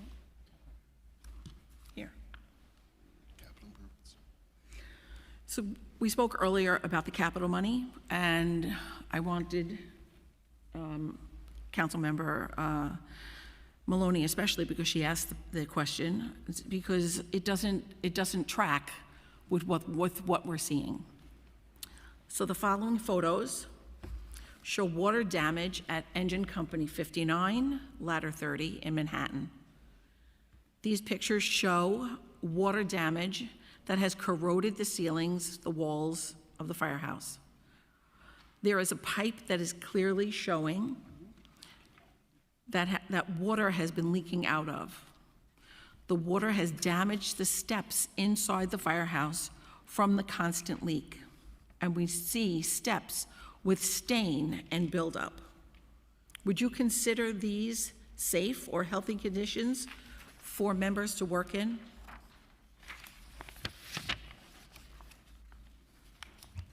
Well, the safety and health of our members is always the utmost importance. When we see water infiltration, we immediately dispatch staff to survey to see if it's something they could patch or if it's something that needs a total roof repair. For something like this location needs to be repointed, which is a larger capital program.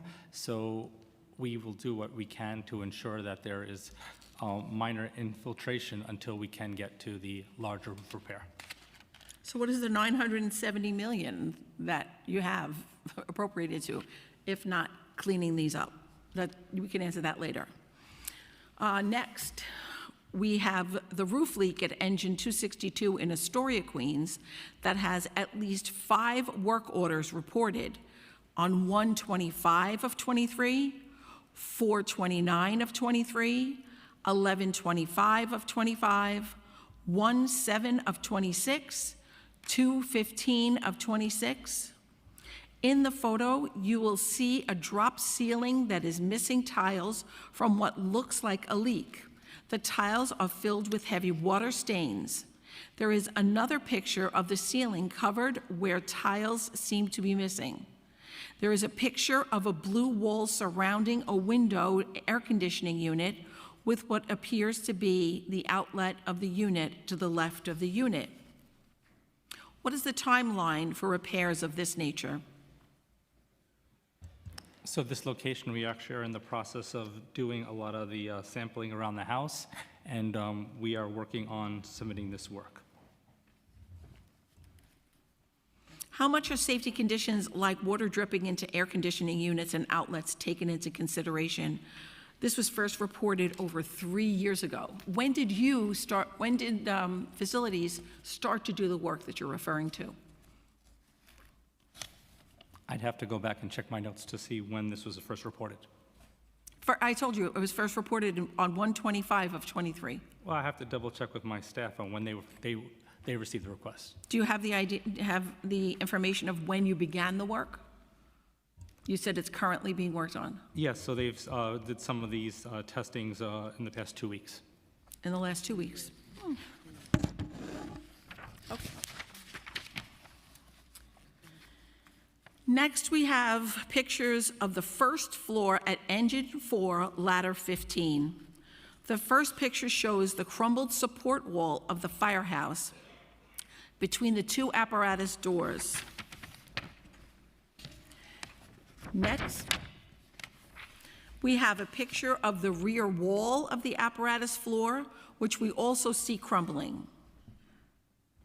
There are so many areas with ceiling missing tiles around light fixtures, with either water-stained tiles surrounding the missing tiles, so we can assume the tiles are missing due to water damage from the leak.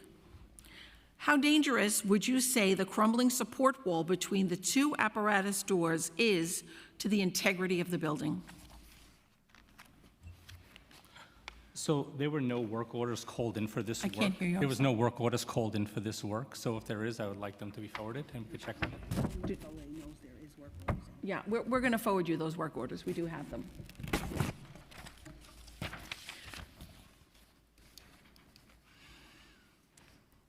This is the roof of engine 229, ladder 146 in Brooklyn.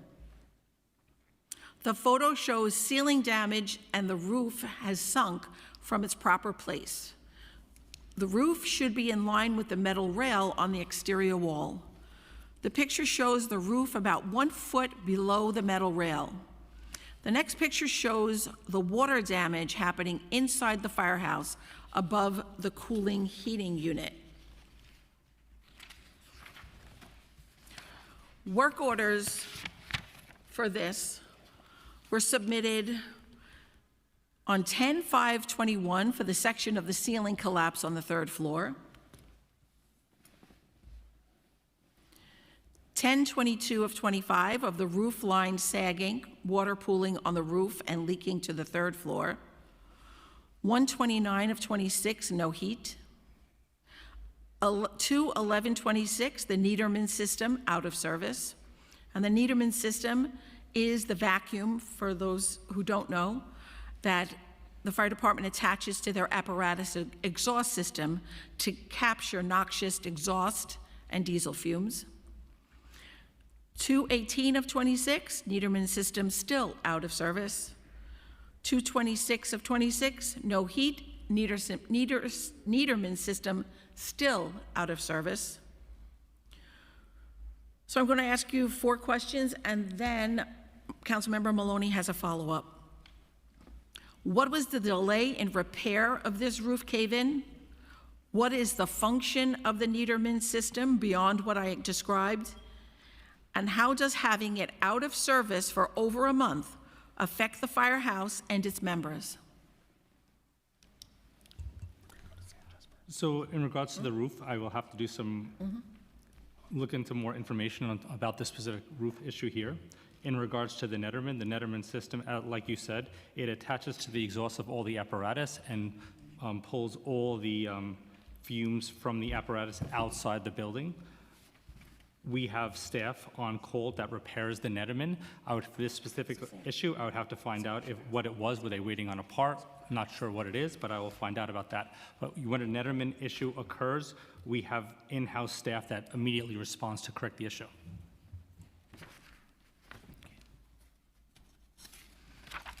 Just one moment.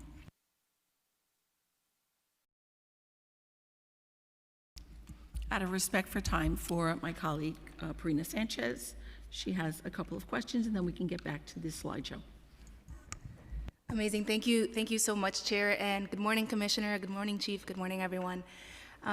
First, I also want to join in the congratulations. It's exciting to have an EMS expert at the helm. You know, we always see different expertise reflected in leadership, and this is great. My first question is around the split between FDNY EMS responses and private systems, as you mentioned. You mentioned it's about 1/3 that's going to private systems. Sorry, I have 5 questions and 5 minutes, so we're going to try to keep the answers brief as well. So the first question is, when are those units dispatched versus FDNY units, and they are better paid? Do they have a different workload? They're dispatched as part of our dispatch system, so they're dispatched based on who's the closest. Okay. So they work in particular areas. They have higher rates of pay because they work directly for the hospital. We're not paying them as city employees. They have different packages, different benefit packages, you know, because they're private employees. Thank you. Second question is, I'm really happy to hear the statistics regarding the declining number of fatalities. You mentioned 2022 was a high at 97, and then it went down to 62. in FY25. Could you share this information with the committee in terms of, say, by battalion? I know I have Battalion 19 in District 14. It's about 90% of my district, and I'd just be very curious to see what the numbers have been there, especially as you know, and we discussed last week. Thank you for the conversation that we've had a number of fatal fires just in the last couple of months. Sure, we can get together and talk about the information that you need. Thank you. And in particular, I just want to highlight, as Chair of Housing and Buildings, it'd be particularly important to see when the cause of a fire is something like electrical wiring, something related to the building condition. So as you share information with us about fires, causes of fires across the city, very interested in seeing that. Chief Esposito, you answered Councilmember Maloney's question regarding the Bronx delegation reaching out to you about a 5th firefighter. We understand that deploying 3 to 4 person teams takes longer than sending 2 5-person engines. So in addition to, I know you said you were reviewing, but I'm curious your response to some of the ideas that we raised in the letter, if you agree or disagree with anything as stated.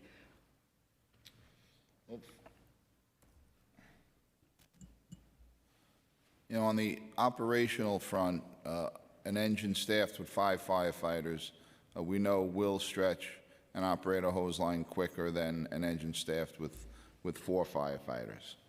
And we continuing to review the proposal. It would result in a reduction of the number of engines sent on the initial call for a fire from 3 to 2.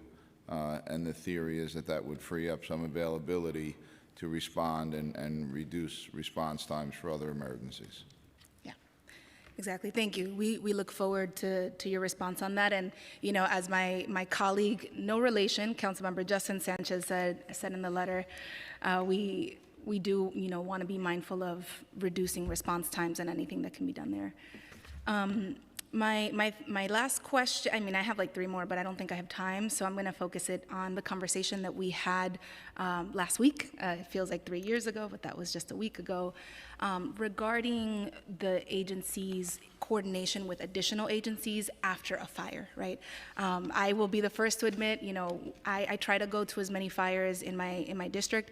FDNY is almost always gone by the time that I get there, unless it's one of the major ones, because, you know, thankful for all of the work, you know, they put out the fire, they do their thing, and then I'm really working with my constituents to make sure people know where they're gonna go for the evening, you know, what happens next, right? There's big questions. So we've had this, I want to sort of emphasize, we are having a non-legislative conversation about improvements, right? We don't have to legislate everything, but on the occasion when FDNY is responding to fires with less than 3 alarms, I have noticed, and I know other colleagues have also noticed, a gap in FDNY's, I don't know if it's the communication or the way that the agencies are working together to make sure that vacates are issued appropriately, because those vacates then trigger the more, you know, call it human side, the American Red Cross, you know, hotel for the night response. So I just am requesting an update right now on those conversations. Are any protocols going to be changing, or when can I expect a response? Thank you. We're definitely having those conversations, and thank you for bringing that up. We're working with our partner agencies to make sure any gaps that exist will be closed. It's going to take a couple more conversations, as you can imagine. Every agency has their own protocol, and we have to see how those protocols align and where we can close some of those gaps.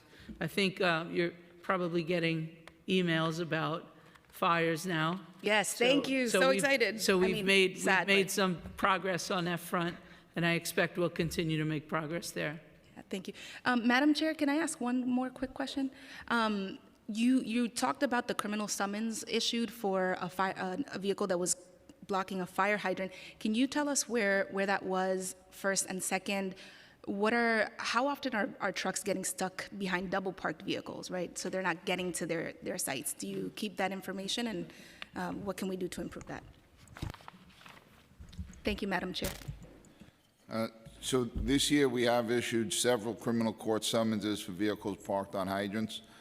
2 of them were for the 5th alarm on Finley in early January. One of those resulted in a $3,500 fine. The second one is still being adjudicated.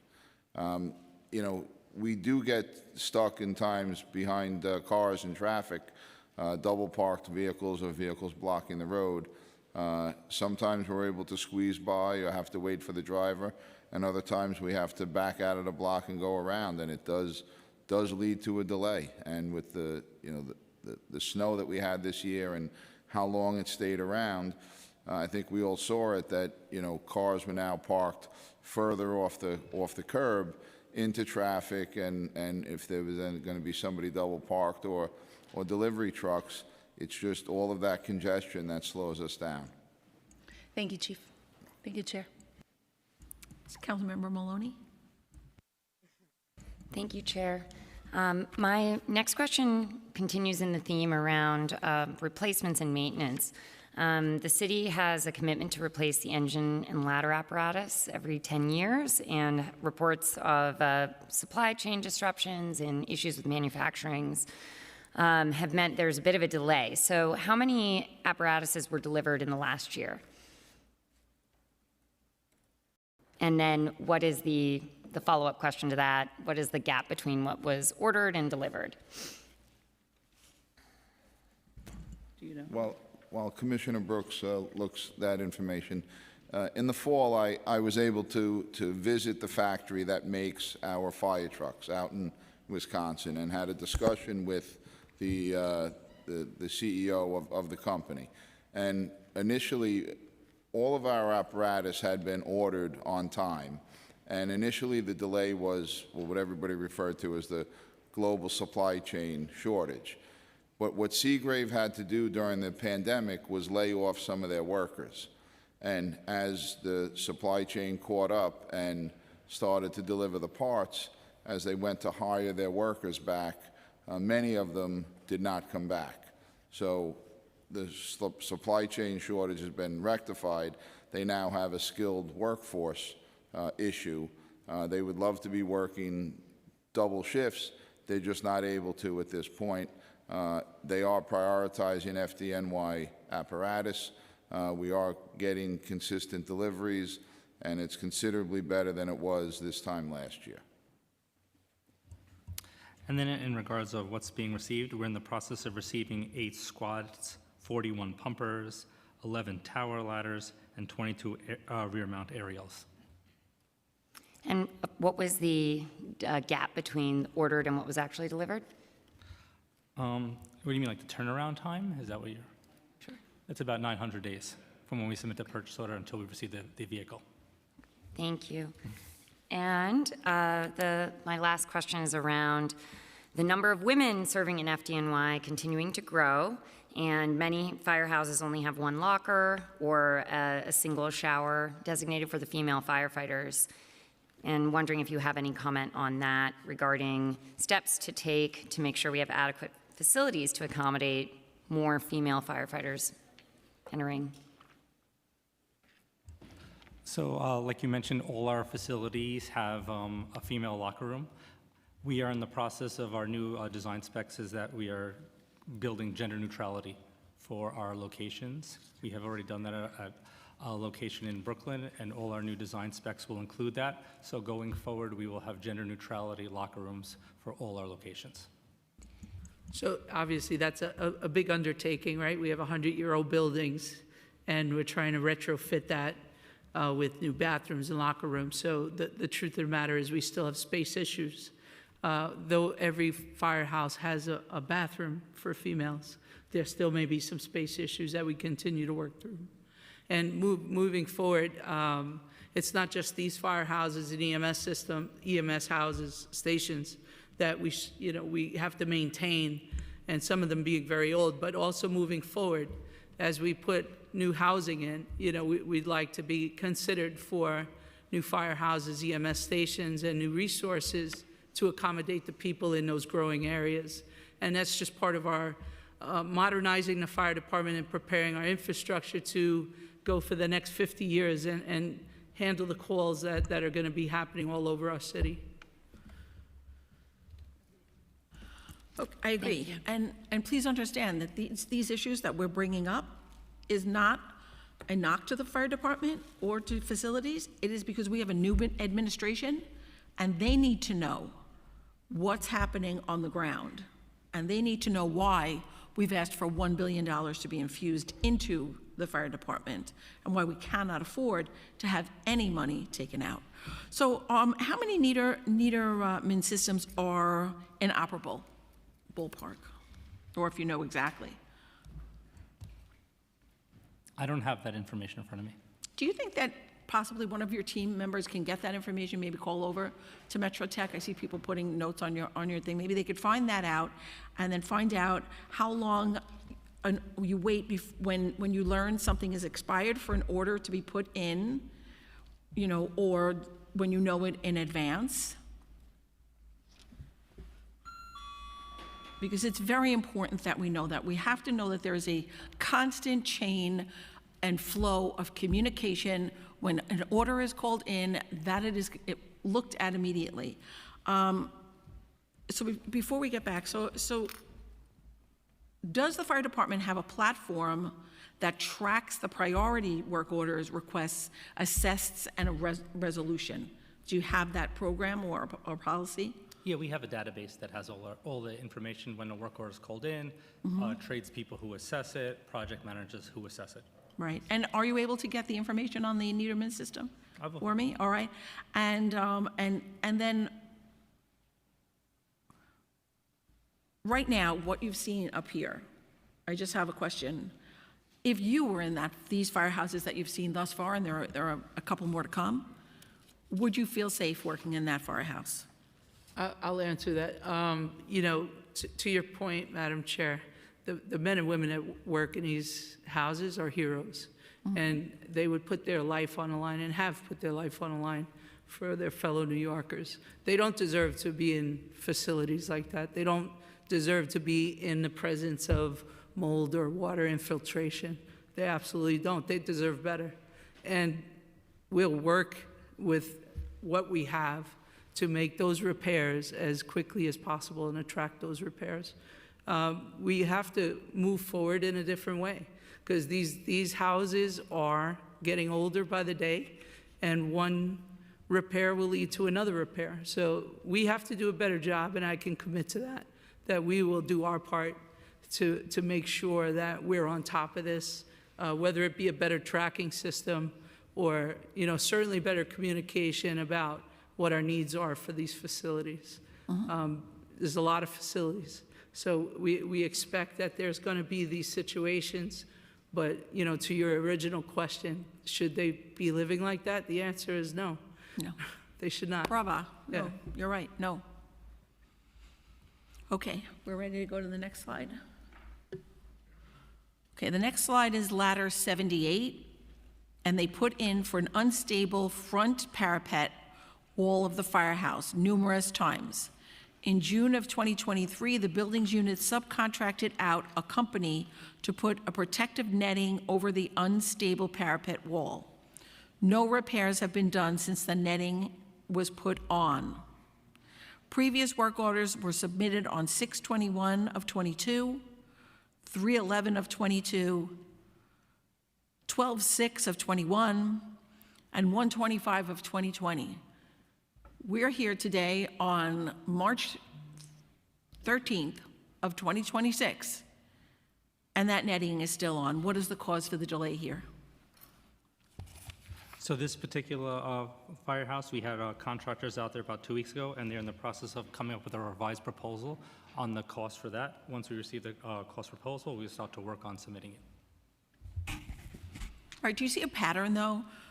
First, it takes a very long time to get out there. Then they put up a scaffold or netting. Then they have a contractor go out. Then, 6 years later, contractor goes out again, and because things are more expensive now, they have to do a new cost proposal for what it'll cost. Why is there such a gap from what the time that you have? Because if the money is there, and you have to maintain these houses, why is there such a gap in the time frame from when you first get a very dangerous condition reported to the time that it gets fixed. 6 years is a ridiculous amount of time. So, yeah, no answer. Okay, no answer. Let's go to the next picture. So I just wanted to add to that to give a partial response. So, you know, we have had our civilian headcount reduced over the years, and so that certainly contributes. If you look at actual staff in facilities pre-pandemic to now, they've lost about 20 actual people, like not just vacancies, but comparing payroll headcount to payroll headcount. And that's about 18% of their staff, which certainly contributes to a longer time. Is there a reason for those vacancies? So they were part of previous financial plan savings initiatives in order to contribute towards filling the budget gap without impacting fire and EMS.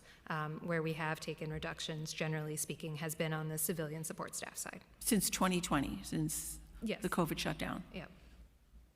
Okay. The next pictures are from Squad 288. That's in Maspeth. I want to make sure it's up so that, well, you got it? Okay. The apparatus floor is buckling, patched with concrete. The following picture shows how it is being held up by hoists that are installed in 2001, which are also now buckling and unsteady. The apparatus floor holds rigs that weigh several tons. There is sometimes flooding in the basement, which also compromises the hoists. Why has this project been delayed 25 years? So this project actually is going to be started shortly. We have funding in place. The jacks are correct. Those have been there about 20 years. So, but we will be starting this project shortly. We have funding in place for it. Is it fully funded to be reconstructed? Yes. It took 25 years to do that. 25 years. Is everyone listening to that? 25 years. Say again? Yeah. I said the 25 years goes before the staff decrease that they're waiting to. Yeah. So, and the 25 years, I don't think you have a look back that far, but I would imagine that the staffing wasn't as low as it is now. So the commissioner makes a valid point. The reason why they're allowed to get away with 25 years, 6 years, 10 years of firehouses being in a shambles, if the Department of Buildings, I don't know how the Department of Buildings doesn't go in and market that it should not be inhabited because it looks like it's going to fall down, a lot of them. It's because firefighters go out every single day, ambulance, EMTs, paramedics go out every day, and no matter what the conditions are, they do their job. And they do their job without any squeaking. There's no squeaking, they just do their job. Doesn't matter how old their rig is, doesn't matter how hot their rig is in the summertime. And they still go out and do their job. But does that make it right? That does not make it right. They deserve the best. They deserve equipment that is probably sometimes as hot, if not hotter than the fire that they're about to go into when they're going to a summer fire. They deserve a house that's not falling on them. And what we have here is the reason why we cannot take any money from the fire department. We must put more money into the fire department for facilities, if we need to get new firehouses, fine, that's great, we'll do it. We need to make sure that all of the money that is being spent gets spent at the firehouses that we put forth right now, that when I look in 2 years, that these are fixed. But you don't have any idea because you know that it won't be fixed. It won't be fixed. And maybe you are sending people out. But they'll go out and put another Band-Aid, and then it will be another 25 years. Somebody else will be sitting here with council members Maloney and Schulman and Sanchez and Councilmember Wong, Councilmember Caban, anybody else who's on this panel. There'll be new members 25 years from now. And they'll be in the same condition. It's pitiful. And this administration has got to see that. Has got to see that firefighters, EMS, and our paramedics deserve better. And that's what this committee is committed to get you more money. So don't take the knife out. Commissioner, don't take the knife out. We need to take a bucket and pour into the fire department on many different levels, all the way from staffing to facilities. But quite honestly, facilities, what is your first name? Jeremy. Jeremy, and my name's Joanne. Jeremy, it's appalling that you don't have any answers, or you have standard answers, or you have just placating answers as to why these facilities are in this condition.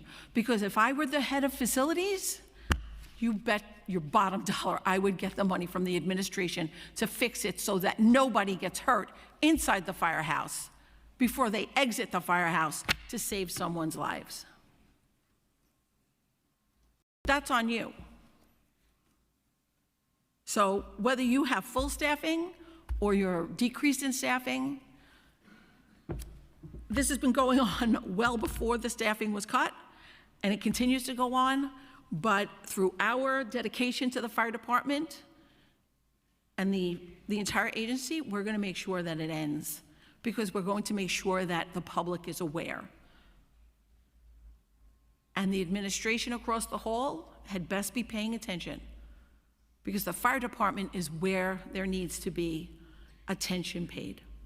And if there are people within not doing their job, they need to be replaced, Commissioner. And that's your job, to figure out who's doing their job and who's dogging it, who's dragging their heels. And you are a commissioner who wants to make sure that your department shines, because you are a member of this department. And that's why I am so excited to have you as a commissioner, because I know you want the best. And as I said before, the things that are brought up here are not because we want to, the fire department has, there's no culpability at all, because you're doing your job. This is about dollars and cents, OMB, the Office of the Mayor, and making sure that you have the money that you need to make sure that these conditions are fixed, that the rigs are upgraded, that there's proper staffing, that there is an equitable, fair wage given to members of EMS so that we can maintain EMS members and that they don't leave, and this city can be a lot safer. Page 9. Okay. Read the last thing she texted. Here? On your text. Okay. We're going to wrap up very soon. You've been very patient, but these are things that have to get out. Okay, so according to the law that I mentioned before, the next inspection report for engine 266 would, in my district, when would we get the next item that is the inspection report for engine 266 in my district? If you look up here. This is it. Yeah. But I can't see it from here. You have Oh, okay. questions on page 9. Okay, so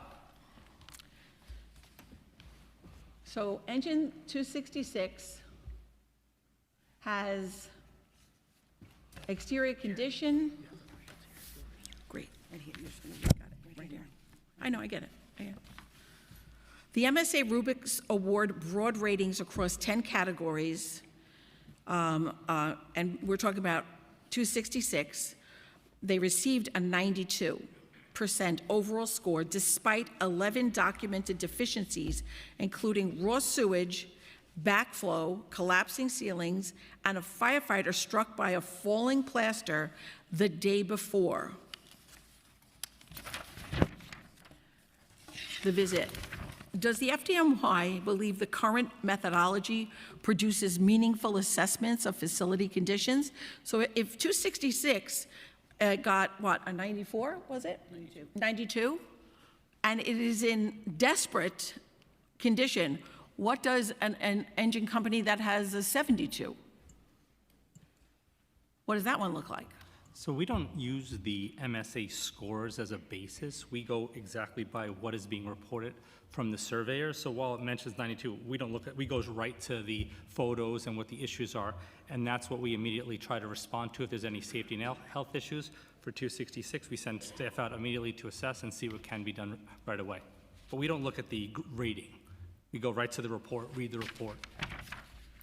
So you're telling me that you're going to fix that right away?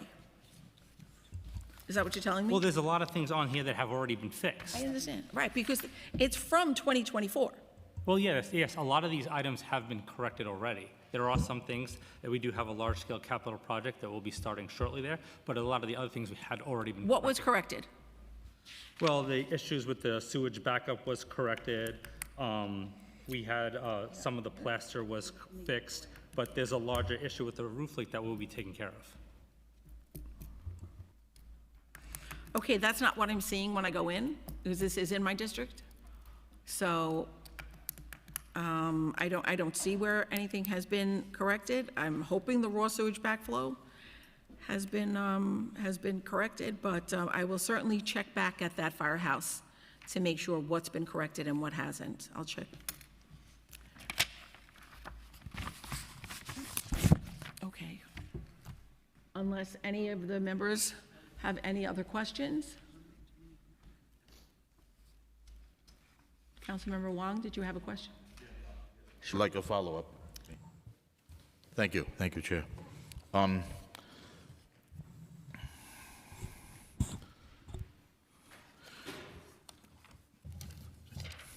I would like to know, where do you recruit the EMTs? Like, I know high schools or colleges that offer like advanced first aid classes, and quite many of them want to be EMTs. But do you ever reach out to them, or you go to other places for recruitment?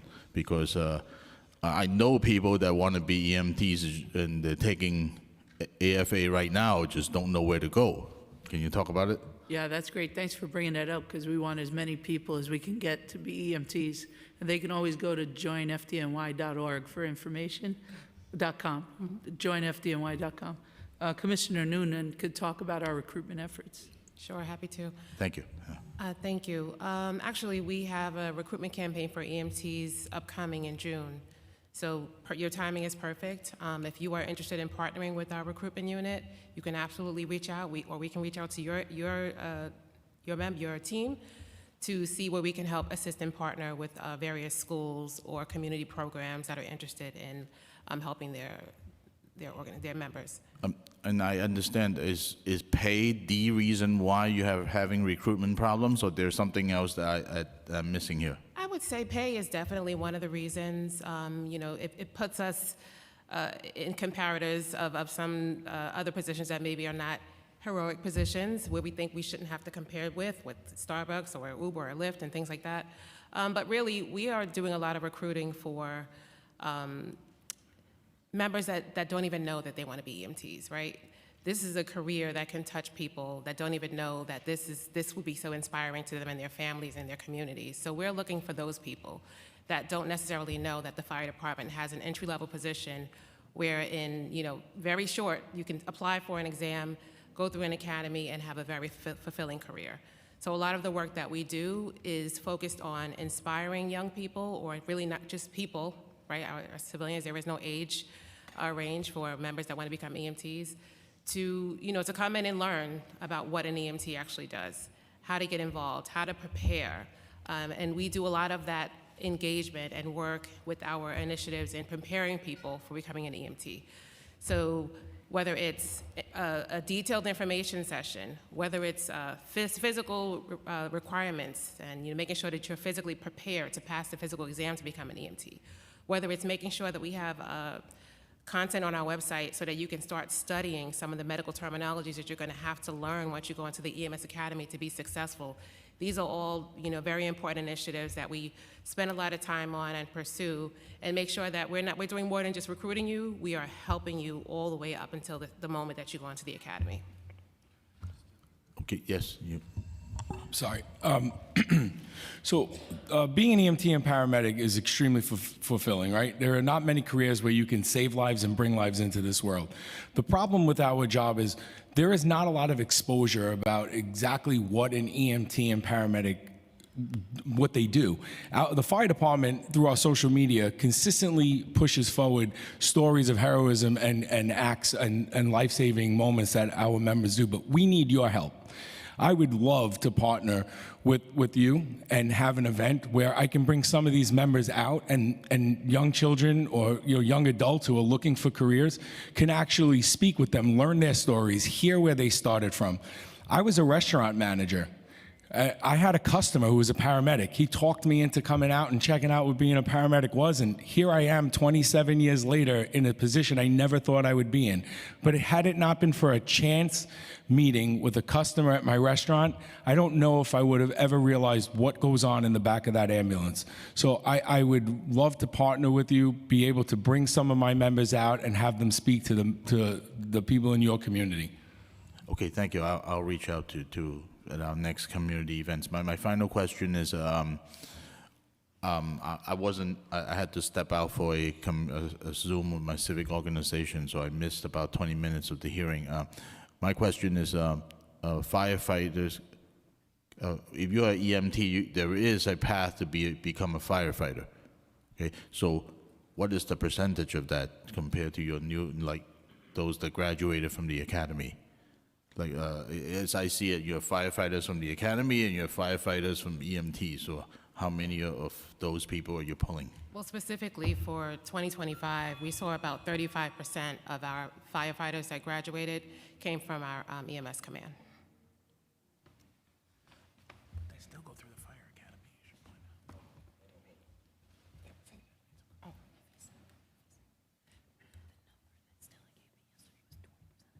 Earlier, I mentioned about the law that was passed. I have to go back to the question.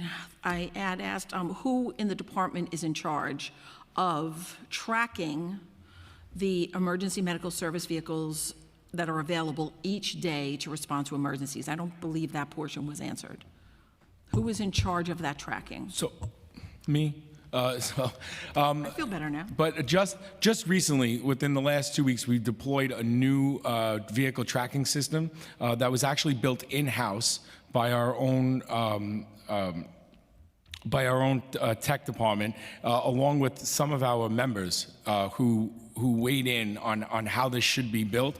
And over the last 2 weeks, we've deployed this out into the field, and our tracking between what we know we have in the field and what Fleet has reconciled almost 100%. And then who's in charge of sending it to the community boards, which is by law now needed? That's our intergovernmental. So, Intergovernmental? yeah, so we can certainly make sure, we're usually pretty good about sending that stuff out, so. Okay, maybe we can get PR to start putting some EMS stuff up too. Yeah, no, they've actually increased it quite a bit. I don't know if you heard that their commissioner is an EMS person. I know, Yeah. I know. So let's go back to academy classes, because that was a great question by Councilmember Wong. So how many firefighter academy classes graduated in FY25? And what was the total number of graduates, and what percentage of the budgeted hiring targets were achieved? So in FY25, we had 3 classes of firefighters that graduated with 895 total graduates. And how many are planned for FY27? So the class that started in early March will graduate in the summer. That should be about 240. We expect to start 2 additional classes in FY27 with an estimated 530 across the 2 classes. And what is the average firefighter academy class size? And what percentage of completion rate do the classes have? So a normal full class is about 320. Some of our classes have differed from that number recently as we're working through the promotional list and the number of folks that have reached the 4 years that they need. But as we approach the open competitive, we should be getting back to that normal class size. The dropout rate is generally 8 to 10%. Okay. And what percentage of firefighters are promoted to lieutenant, captain, or higher ranks annually? So in FY25, we promoted 287 lieutenants, 145 captains, 48 battalion chiefs, 25 deputy chiefs, and 10 staff chiefs.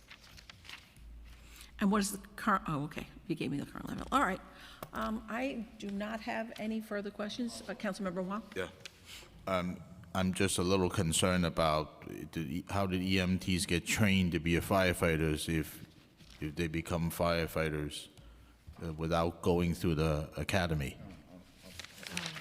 Thank you. When you get promoted from EMS to firefighter, you go through the same fire academy and you do the same program as those that did not work for EMS or get hired off the promotional list. It's the same training. Thank you. Thank you for mentioning, Squad 288 and Hazmat Company 1. I knew and worked with many of those guys and appreciate you keeping their memory alive. Good, okay. I just want to, Jeremy, I just wondered if you were able to get that number for me about how many Niederman systems are inoperable now? I'm sorry, I can't hear you. Please come to the table. There are 30 open Niederman work orders, and about 90% of those will be closed by early next week. 30? How long were they open? Do you know how long they were open? That I don't have. That would be the interesting part. Okay, we'll check back to make sure they're closed. All right, I have no further questions, Councilmember. Okay, then thank you so very much for your testimony, Commissioner. You made it through your first budget hearing, and it'll be one of many, many, many hearings that we'll have together, and thank you so much for everything that you do. You are dismissed. Thank you.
Okay, we have now begun again the hearing, the budget hearing for the Fire and Emergency Management Committee. And now we are now joined by the leadership team of New York City Office of Emergency Management with Christina Farrell, Commissioner Christina Farrell, and Abrava, and also Chris Blanco. Thank you so much for joining us today.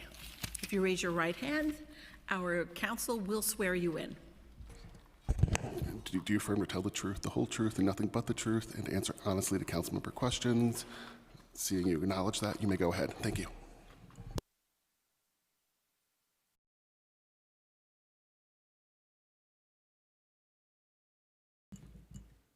We good?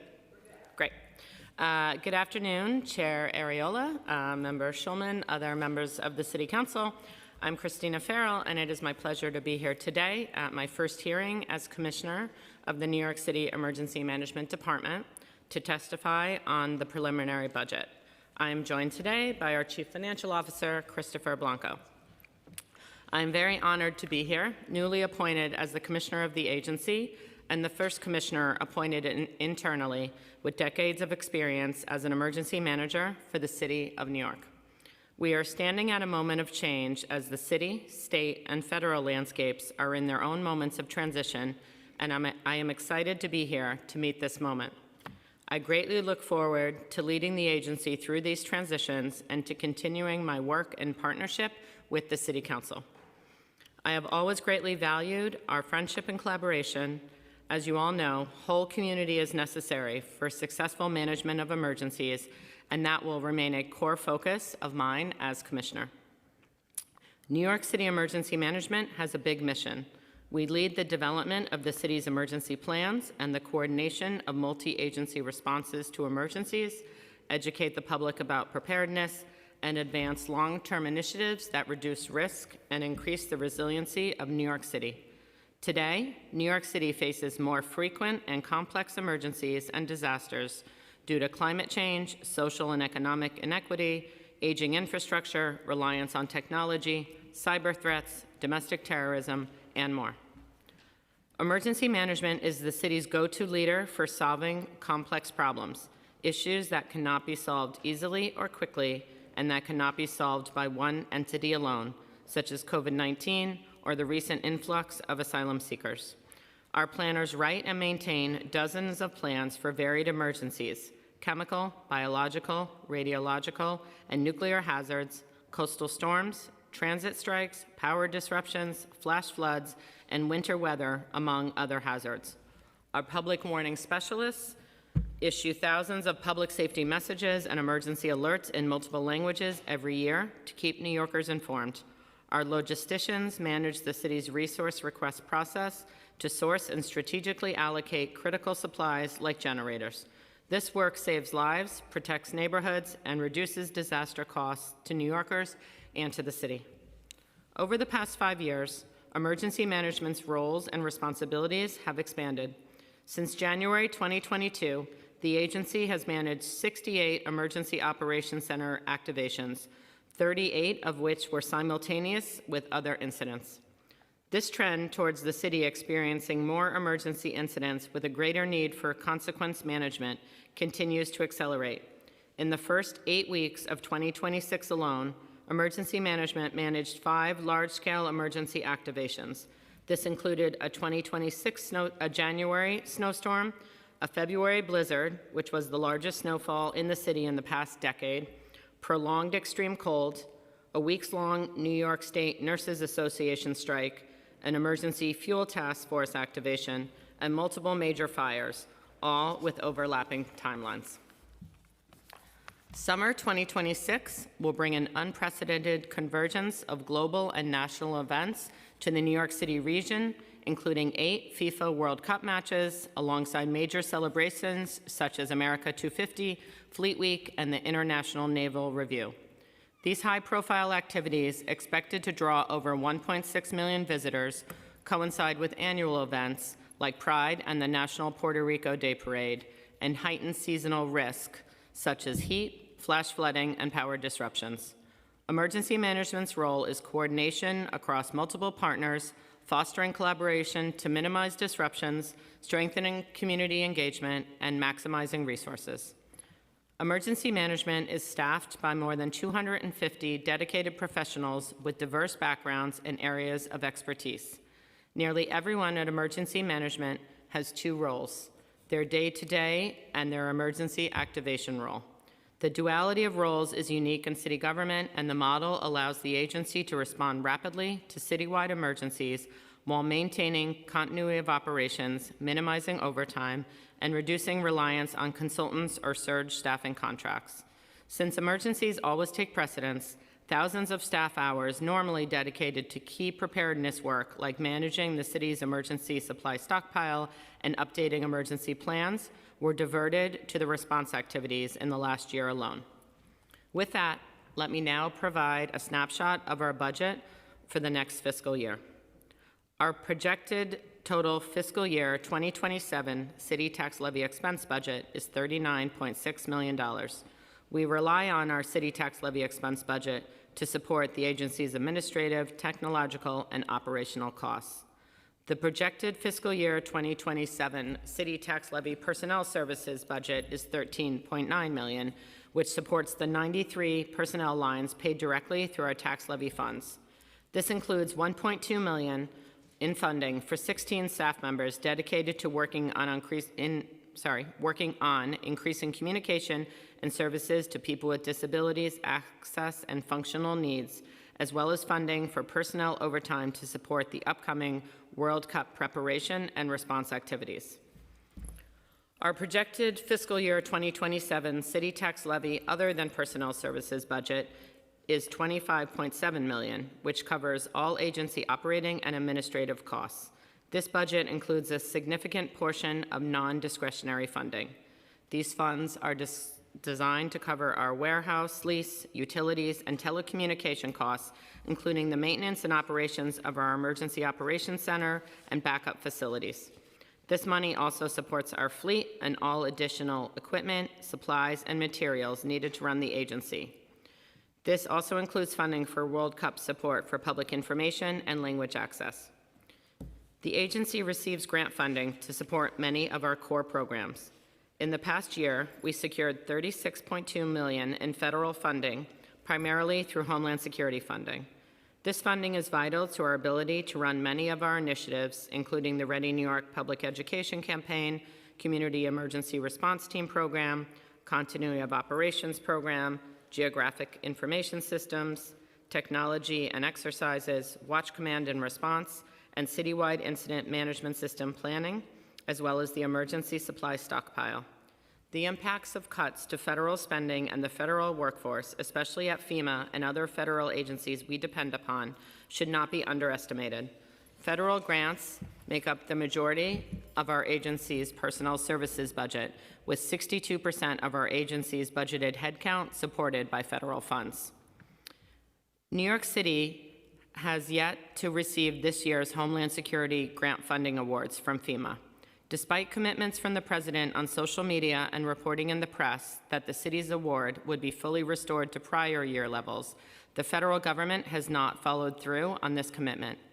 The award, as it currently stands, totals $133 million, which represents an $87 million or 40% cut to the program for New York State. New York City Emergency Management anticipates a reduction of upwards of $8 million, though the final award has not yet been awarded. This would result in significant impacts to critical programs during a time we are coordinating the World Cup, America 250, the 25th anniversary of 9/11, and at an increasing time of rising global tensions and negativity towards the United States. We will continue to work with City Hall, OMB, the city's congressional delegation, and our partner agencies to push for full funding. I would like to close by expressing my admiration for our dedicated emergency managers. They accomplish their roles with exemplary professionalism and service to their city. I am honored to be leading this agency, and I know that the expert team at New York City Emergency Management will continue to set the model for what emergency management should be. Thank you for the opportunity to testify today. Chris and I look forward to working with the council, and we're happy to answer your questions. Thank you so much, Commissioner. And I have to say, if there was one person that deserved to be promoted from within, it was you. You have done this job for many, many years, and we have enjoyed working with you, this committee and myself. One thing is with New York City Office of Emergency Management, constantly in contact with the council members' offices, community boards, and no matter what's going on, and having a district that is the recipient of lots of climate issues, whether it be snow or flooding. I really appreciate your partnership with us, so thank you so very much. Let's see, I have a few questions, and then I want to toss to the council member Schulman because she has another hearing. Unless you want to go first, Lynn. Okay. All right. So the PMMR shows EOC activations plummeted 90% from 123 days in the first 4 months of 25 to 12 days in 26. NICEM states it has ended the perpetual EOC model. That's the Emergency Operations Center. And will now primarily activate for weather-related emergencies, returning to traditional activation patterns for specific events. That's done, and also EOC activations have decreased, and that would be a good reason why you would deactivate it. But as a question, what percentage of NICEM staff are assigned to the EOC operations when activated, and does the staffing scale differentiate between when it was activated and when it isn't activated? So I will say the second quarter, or the third quarter, whatever quarter we're in for FY27, those numbers went right back up because people know the January and the February we had. The last few years, we were activated 365, first for COVID and then for the asylum seeker operations. Thankfully, both of those are all but closed out.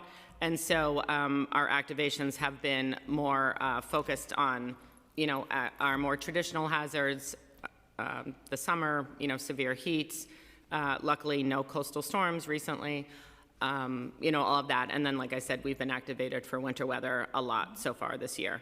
Hopefully we're closing that out as well. We have 3 teams at Emergency Management, red, white, and blue. They're up for 3 weeks at a time. And so at any one moment, about a third of our agency is on call. There were people in the last 6 weeks that were on call every day for those 21 days, because of all the weather and everything. The team that's up right now, they are on call, but they haven't been as heavily activated, although we might see some flash flooding Monday, so stay tuned. But we have our ongoing, operations, but then we also have this model with our teams where they're activated for a third of the year. Okay, so they're always on call. Yep. And for the Community Emergency Response Team, or CERT, the PMMR shows strong growth in the CERT program, volunteer hours increasing 35% from 3,766 to 5,084. Deployments increased 48% from 61 to 90, and NICEM recruited 44 new members versus 0 in 2025. After restructuring the curriculum in late 2024, NICEM emphasized the local-driven community engagement rather than NICEM-initiated requests. And you do an excellent job on community engagement. I cannot say that enough times. So the CERT volunteers hours increased 35%. What do you think are the specific changes to CERT that drove the growth, and what are the targets for annual volunteer hours and deployments in 27? So we, last December, we had our 50th cycle of CERT graduation, which I have to say for me was, really a personal milestone because I started in 2003, the same year that we started with CERT. And so to have the program go all those years and, through COVID, through a lot of other challenges, to have 50 cycles really, really made me proud, I have to say. And that was also the biggest class that we had in like 6 or 7 years. So there were challenges, especially during the years when most of the work was remote. that CERT is not set up to be a remote program. It's set up to be a program where people are in neighborhoods, are working. So, I think we've really rebounded from some leaner years.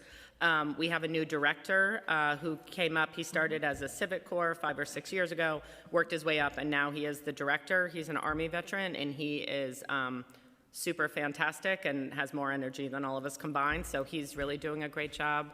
And I think that over time, with support such as yourselves and other partners, people really see the value in CERT, see their flexibility, see their dedication.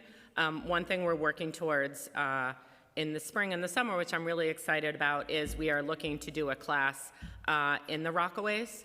Because as we know, it's a really, the classes are hybrid now. We can do some of the textbook learning online, and then obviously the drills and things are in person. But asking people after their work day or taking care of their kids or whatever they're doing all day, asking them to spend maybe 2 hours to get to our headquarters, to train for 3 hours and then get home is a really tall order for anyone, but especially for volunteers. So we're working to recruit a class that will be trained in the Rockaways, which I'm really excited about. No, that's excellent. And if you know anyone, let them. Oh, tell them for to sign sure. up. Well, if you send me something, we'll pump that right out. Perfect. Rockaways is part of my district. Yep. So what is the annual budget for the CERT program? And what is the cost per volunteer hour? How does the value of CERT volunteer contributions compare to the program cost? I think it's an incredibly efficient program. They're volunteers, so obviously, they get a go bag, they get a uniform, some food now and then, and profuse gratitude. But the cost per volunteer is very low.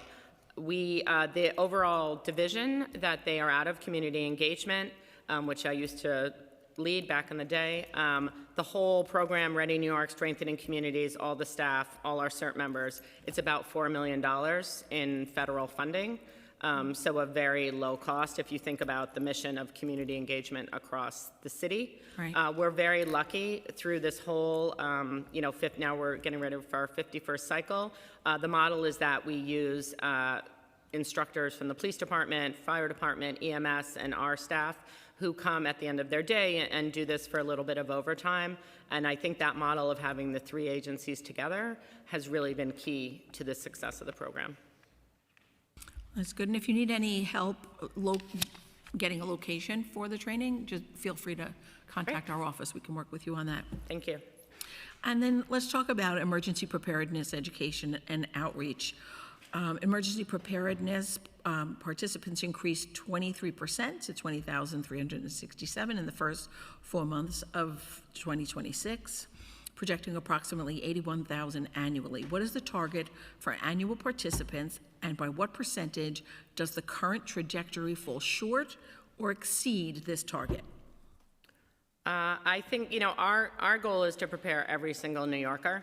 Obviously, we need to do that in waves, but one of our mandates for all of our staff, in addition to their blue sky role and their gray sky role, is that every staff member who comes in, and they're told this through the recruitment and when they meet with me before they get the job offer, is that they need to do at least 3 Ready New York presentations each year. They're all different ways that you can accomplish that. But, we really practice what we preach. We also have our volunteers doing it. Mm-hmm. As you know, we do a lot of work with the council, with other partners. We do a lot of work in schools, senior centers, houses of worship, businesses. So, our goal is to be out there in every community, meeting people where they are. I think we're doing a very good job of that. We can always do more. We can look to see, what ways we can do it more effectively, do it with technology, but we also don't want to miss, seniors probably don't want to, but they probably don't want to scan a QR code and go through that. They probably want someone to show up and talk to them and work it through with them, maybe in a language other than English. So, there is the quantity for sure of getting the message out as widely as we can, but there's also, this is really important work. And, we need to, person by person, group by group, we need to make sure that people understand the message, that they have the supplies. They are keyed in to notify NYC in some place. So, we will continue to push and to work with that across the city and across partners such as yourselves. Yeah, for sure. The Emergency Management Training and Learning Management System, that's an online course? It's both. The management system is online. It's a portal, but we do a lot of in-person training, and then we also do online training. Okay, and the exercises, drills, and training, how does that roll out? A full-scale functional exercise? It shows a decrease from 7 to 3, but what is the average staff cost per exercise, specific staffing constraints? Is that, what are the things that could enhance those numbers? So we're actually doing an exercise tonight in Sunnyside. It's important to do exercises at night since there are different challenges. It's with the police department, the fire department, Amtrak, our agency, and others. So I might take a nap in between this and going over there. Well deserved. But we do lots of different exercises. Sometimes the MMR is a point in time, but we are gearing up. We're doing a lot of exercises for FIFA, the World Cup. We always do a lot of coastal storm exercises, and obviously we have a new administration. There are new commissioners, so we are focused on making sure there are new council members, making sure that everybody that is new to this process understands, it's a really great environment where you can ask questions, you can test assumptions, and so like all of our units, the staff is pretty small. It's about 3 staff people and a director, but they love their exercises, and they are out there as often as they can training people. And certainly we're going to need that because we have so many things that are going to be happening in this city or in this year and next. So I always refer to NYSEM as the little agency that could, because you guys get the job done. You really do. And you're out there in person, in boots, and with snow shovels. So I get concerned because you don't have a line on the federal funding yet, because I know you rely quite a bit on it. So what is the total federal funding in FY27's budget, and what percentage of it is NYSEM's 44.9 budget? I know you answered earlier in your testimony, but how could, if that money does not come to you, how could it negatively impact you? Where would you see decreases in your ability to do your job? I can talk about the program, and then if you want to talk about any of the sure. numbers. Yeah, you can go. Okay. I think when we're talking about federal funding and NYSEM, as we mentioned, it's about 48% of our overall budget when you remove sort of like one-time funding for things like asylum seekers. So when we're talking about really impacting every single program that the agency does. So I think we are in constant contact with City Hall, with OMB, and with our federal partners. And as mentioned in the testimony, just some of the programs that are impacted. We talked about CERT, continuity of operations, geographic information systems, training exercises, watch command, citywide incident management systems, our emergency stockpile, our staffing, and just all of the great programs that we sort of talked about as part of the testimony. But I'll defer to Christina on the individuals. And do you have any reason to believe that federal funding will not come through? So until we have it, there's always a chance something could happen. As mentioned, the president had made a commitment on social media to fully restore that funding. Obviously, we also know that the federal government's currently shut down, so they're not able to actually even click the button, even if they wanted to give us the money today. So we continue to really closely monitor that with City Hall and OMB, and remain optimistic that the commitments that the president had made will come through. So I want to turn, Lynn, do you have anything? Okay, great. Go right ahead. Hello, Commissioner. It's very nice to call you Commissioner. I want to echo the sentiments of the chair, and we are so excited to have you be the commissioner for NYSEM, and you've done a great job, and we've worked together when I was staff, you were staff, and now here we are. So anyway, one of the questions I want to ask was, with all the increasing severity and extreme weather events and all of that, there doesn't seem to be extra money in the budget for climate adaptation and resilience, and there's really nothing that we can see in the state budget. So I just wanted to get your response to that. Yeah, so I think as we've talked about federal funding, there has been a lot that has taken place over the last year and continues to take place. I think we've talked mostly about the Homeland Security funds, but NICEM is involved in working with other agencies on their submissions for climate-related work. I think there's a number of lawsuits that the city's been a party to, and we've recently gotten some pretty positive news as far as winning that money, winning those lawsuits and seeing that funding restored. So, continuing to work with the existing sort of infrastructure that we have administratively across the city to make sure that New York City is getting its fair piece of the funding that's out there. Okay, and the preliminary plan includes $230,000 for the FIFA World Cup, but that doesn't seem to be sufficient from my perspective, so I just wanted to ask what more you think you might need and what are the plans for that? I think that we feel pretty confident. About 50% of our staff doesn't earn overtime, so 50% of the people that were just working every day for the last 2 months, unfortunately for them, were doing it at their base salary.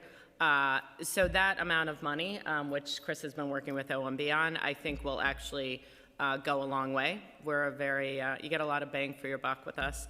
But, we're always working with OMB and talking through if we have more needs. We were also really excited. We got money specifically for Notify NYC. We know there's going to be an influx of visitors. We are working with the FIFA host committee and others to make sure that we have appropriate messaging, in languages, all of it templated and translated, so we can kind of go into these events feeling prepared and feeling ready to share whatever messaging we need to on whatever platform. So I know that, and by the way, you should let us know if there's additional monies that are needed. I mean, we're in we're in this budget phase now, so early in the process. So that's very important. But also with the deconstruction of weather satellites and and personnel and everything else in the federal government, is there anything we're doing to beef up the weather forecasting for us? So we have, and I think that you probably got briefings from her on the multiple elected calls we did during the winter weather, but we have a meteorologist that we recruited from Albany who has a PhD, who is incredibly smart and knows weather, but also knows how to speak to people like us about it. So she is fantastic. She's also been training some of our watch commanders to be kind of auxiliary, weather forecasters as they need it. And we also have a weather contract through a contracting group because we let Alex sleep and see her family once in a while, and so we also can use that contract. And other, when we're doing the larger calls and everything, sanitation has a weather vendor, Con Ed has a weather vendor. So we get a lot of crowdsourcing and look at different, as we saw with the last blizzard, it started out that it was going to be 1 inch, it was going to be 3 inches, and then we ended up with 27 inches in Staten Island, which was a new record. So, the weather forecasting and all of that, we feel very confident that we have multiple layers, just for redundancy, but also to get different forecasts so we can kind of look and see what's the most reasonable so we don't miss something. How far out can they forecast? It depends on what the hazard is. Some of them you can go pretty far out. Others, it's, a lot closer. But, she will give us a heads up. Like I said, we may have some, kind of strong rain on Monday. And then we know that St. Patrick's Day is Tuesday, so we're already looking at the beginning of next week. We're going to do a call with the agencies this afternoon just to give them the early heads up. We would much rather, and I'm sure you've seen with our communications with you, I would much rather, take 20 minutes from people and get them on the phone and say what might happen, and then a couple days later say, don't worry about it, as opposed to the other thing that we have experienced from time to time. No, we really, it's much appreciated. So, and then if I can ask a couple more questions, thanks. So what are the plans? So we had, as you know, we had this very frigid winter. What are the plans? Are there any additional plans for cooling centers? Because we can always go to the other extreme as well, which might we can. happen. Yeah, for sure. So, one thing we've been doing, we held 2 hot washes with, which is when everybody comes in the room and we talk about what happened, and what we wish had gone differently, what did go well, what are some new ideas. So we did that for winter weather for the infrastructure agencies and then also on the social services side. So we're looking to build annex for the winter weather plan. As we're doing that, it's the same people that are, working on the heat. And so we're also looking at that. What if we had to have cooling centers open overnight? Right? Usually cooling centers close when the heat advisory goes down, 8, 9 o'clock when the sun goes down. But, there is a world where you could have a heat advisory that goes overnight. Having people at cooling centers during the day is a much easier thing to manage than having a cooling center overnight becomes a shelter, basically. Right. Which are more complicated, and there's a lot of other things going on. But we are looking to expand the cooling center program, looking at other options, and then what would we have to do? I have to say, that schools who opened up many warming centers, first for unhoused and people that needed that, but then also as we saw some power outages, we saw some heat and hot water complaints, schools really came to the rescue. I don't think you had any in your district, but I know we had the power outage, a large power outage with PSE&G the day of the blizzard. And Chair Ariola was very helpful. Use this school, don't use this. Like, it cut through a half hour of us looking at a map and figuring all that out, because you guys know your districts. So we really appreciate that. And so we will be doing a campaign to see what else we can bring on as cooling centers. We did a couple misting stations last year, which are, that you can walk through kind of the cool weather when you're doing the cool water when you're doing stuff outside. We had one in the Bronx and one in Queens, which worked really well. So we're working with health to expand that to 7. And also talking to FIFA and to the other partners that will be running events and telling them that they have to work with the city and they have to figure out how to keep their participants and their fans cool while this all goes on. So yeah, and do you have conversations, I'm sure, with Con Ed and the others around the electrical grid? Because one is electricity is going up, so even if people have air conditioners, they may not want to, the electric rates are going sky high, and then you have AI institutions that are pulling electricity and all of this, so are you guys keeping on top of that? Yeah, for sure. They were in our office on Wednesday, and similar to what we did with the city leaders, we did the same thing with Con Ed. We looked at, because there were some, longer than we would have liked power outages. There were a lot of challenges with, alternate side being canceled, snow, a lot of salt in the system. So we did it on the cold side, and now we're looking to the heat as well. And, I will say the city, Con Ed, emergency management, we're much more used to dealing with the heat than we were with the prolonged cold.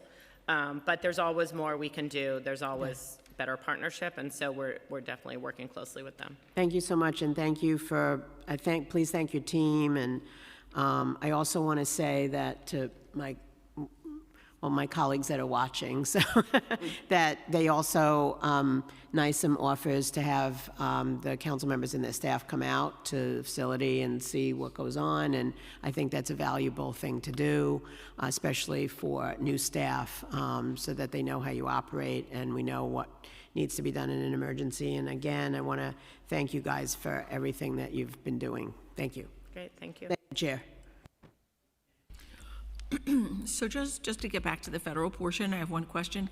At a previous preliminary budget hearing, your predecessor said that NISM was working on a contingency plan for all agencies if federal funding was cut. Do you have a status on that plan? So we have been working through that, and we have a lot of continuity of operations plans with different agencies. Looking at things with FIFA, there are some things, sometimes we may get to a place where we have to prioritize, what we're doing and how we're doing it. And so that is some of the work that different agencies are going through. And, if there are specific questions, we can go back and look at those. Okay, great. And I just want to go back to where you said we had that major outage in the Rockaways, and the fact that we did work together and that you were so open to our suggestions that we were making from our office, and how quickly you opened the warming centers was really phenomenal. Thank you for that. You're welcome. I would give credit to how quickly they opened to the schools. Kevin Moran, if you know him, that was all him. Well, everybody's got to work together, right? Our office, your office, sure. the schools, everybody has to work together. It was unprecedented. 20 feet of snow and no lights. It was pretty bad. So I just want to talk about the coastal storm plan and evacuation zones, near and dear to my heart. Yes. So what percentage of NYC's population lives in a hurricane evacuation zone, and what is the estimated timeline to evacuate each zone?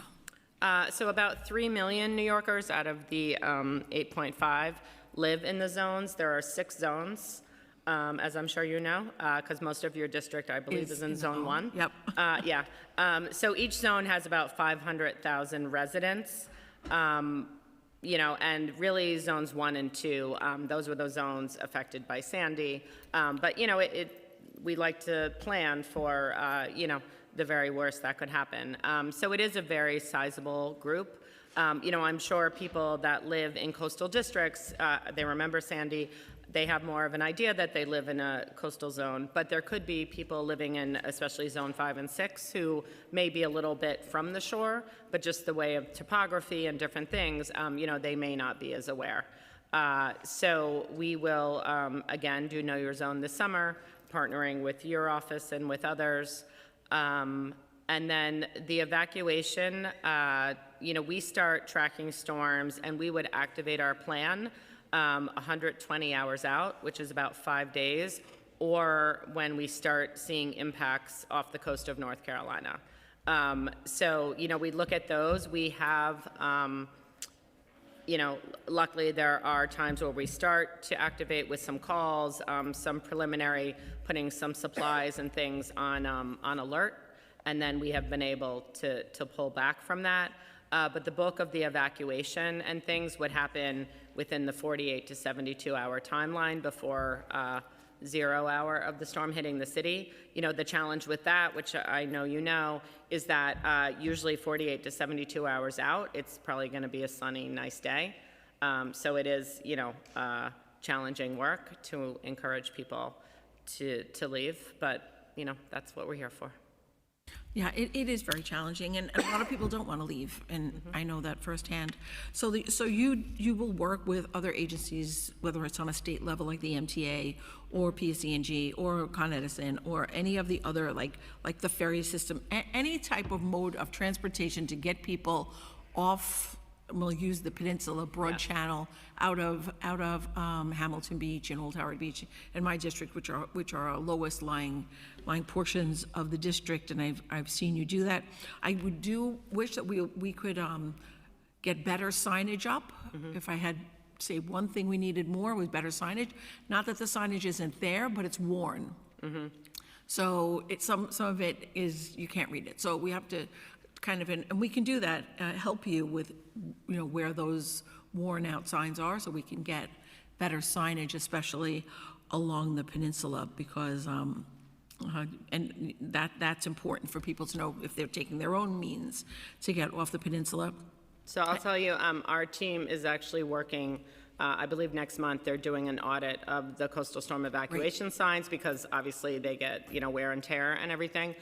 So yours is one of the major districts, the district next to yours.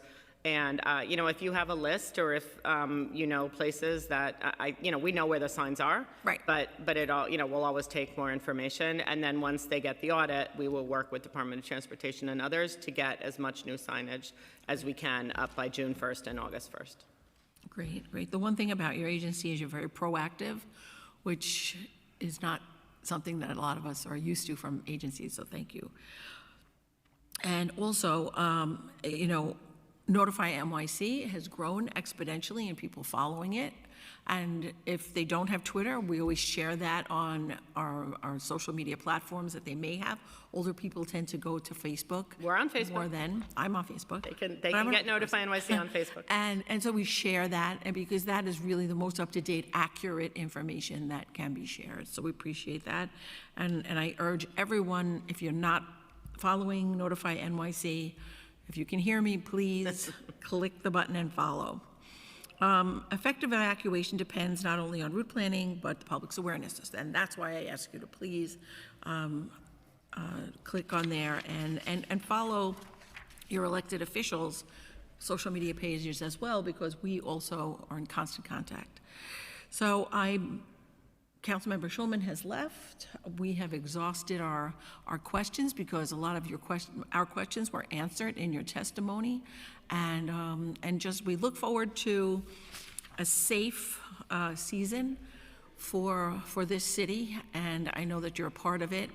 And with all the things that will be happening, you know, like the soccer and everything else that's going to go on.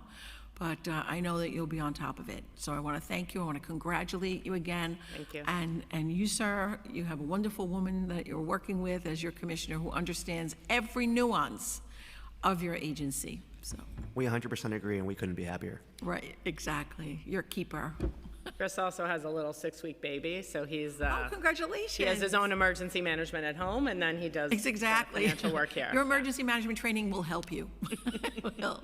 So if there are no other questions, we're good. Great. Please, thank you so much for coming in, and the panel is dismissed, and we will go into the public forum. Thank you. I'll talk to you soon.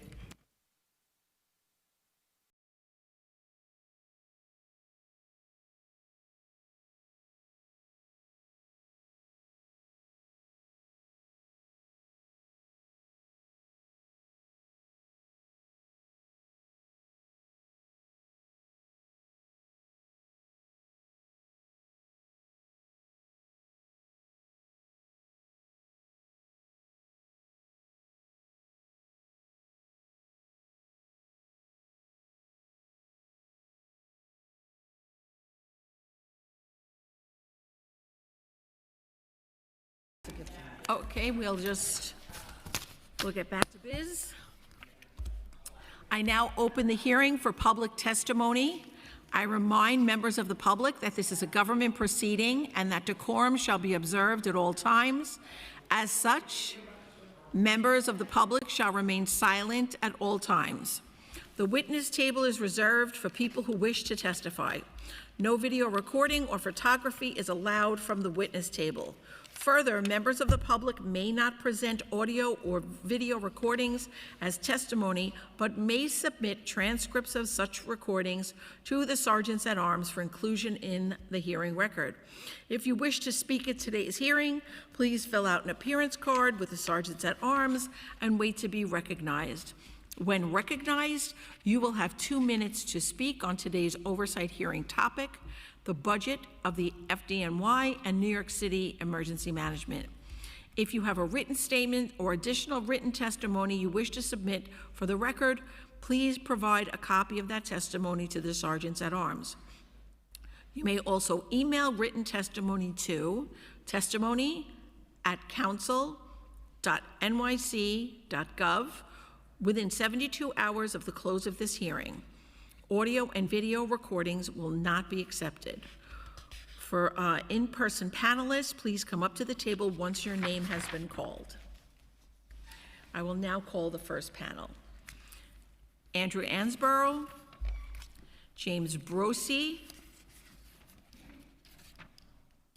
it's the same, Vincent Varial, and Oren Barzilay.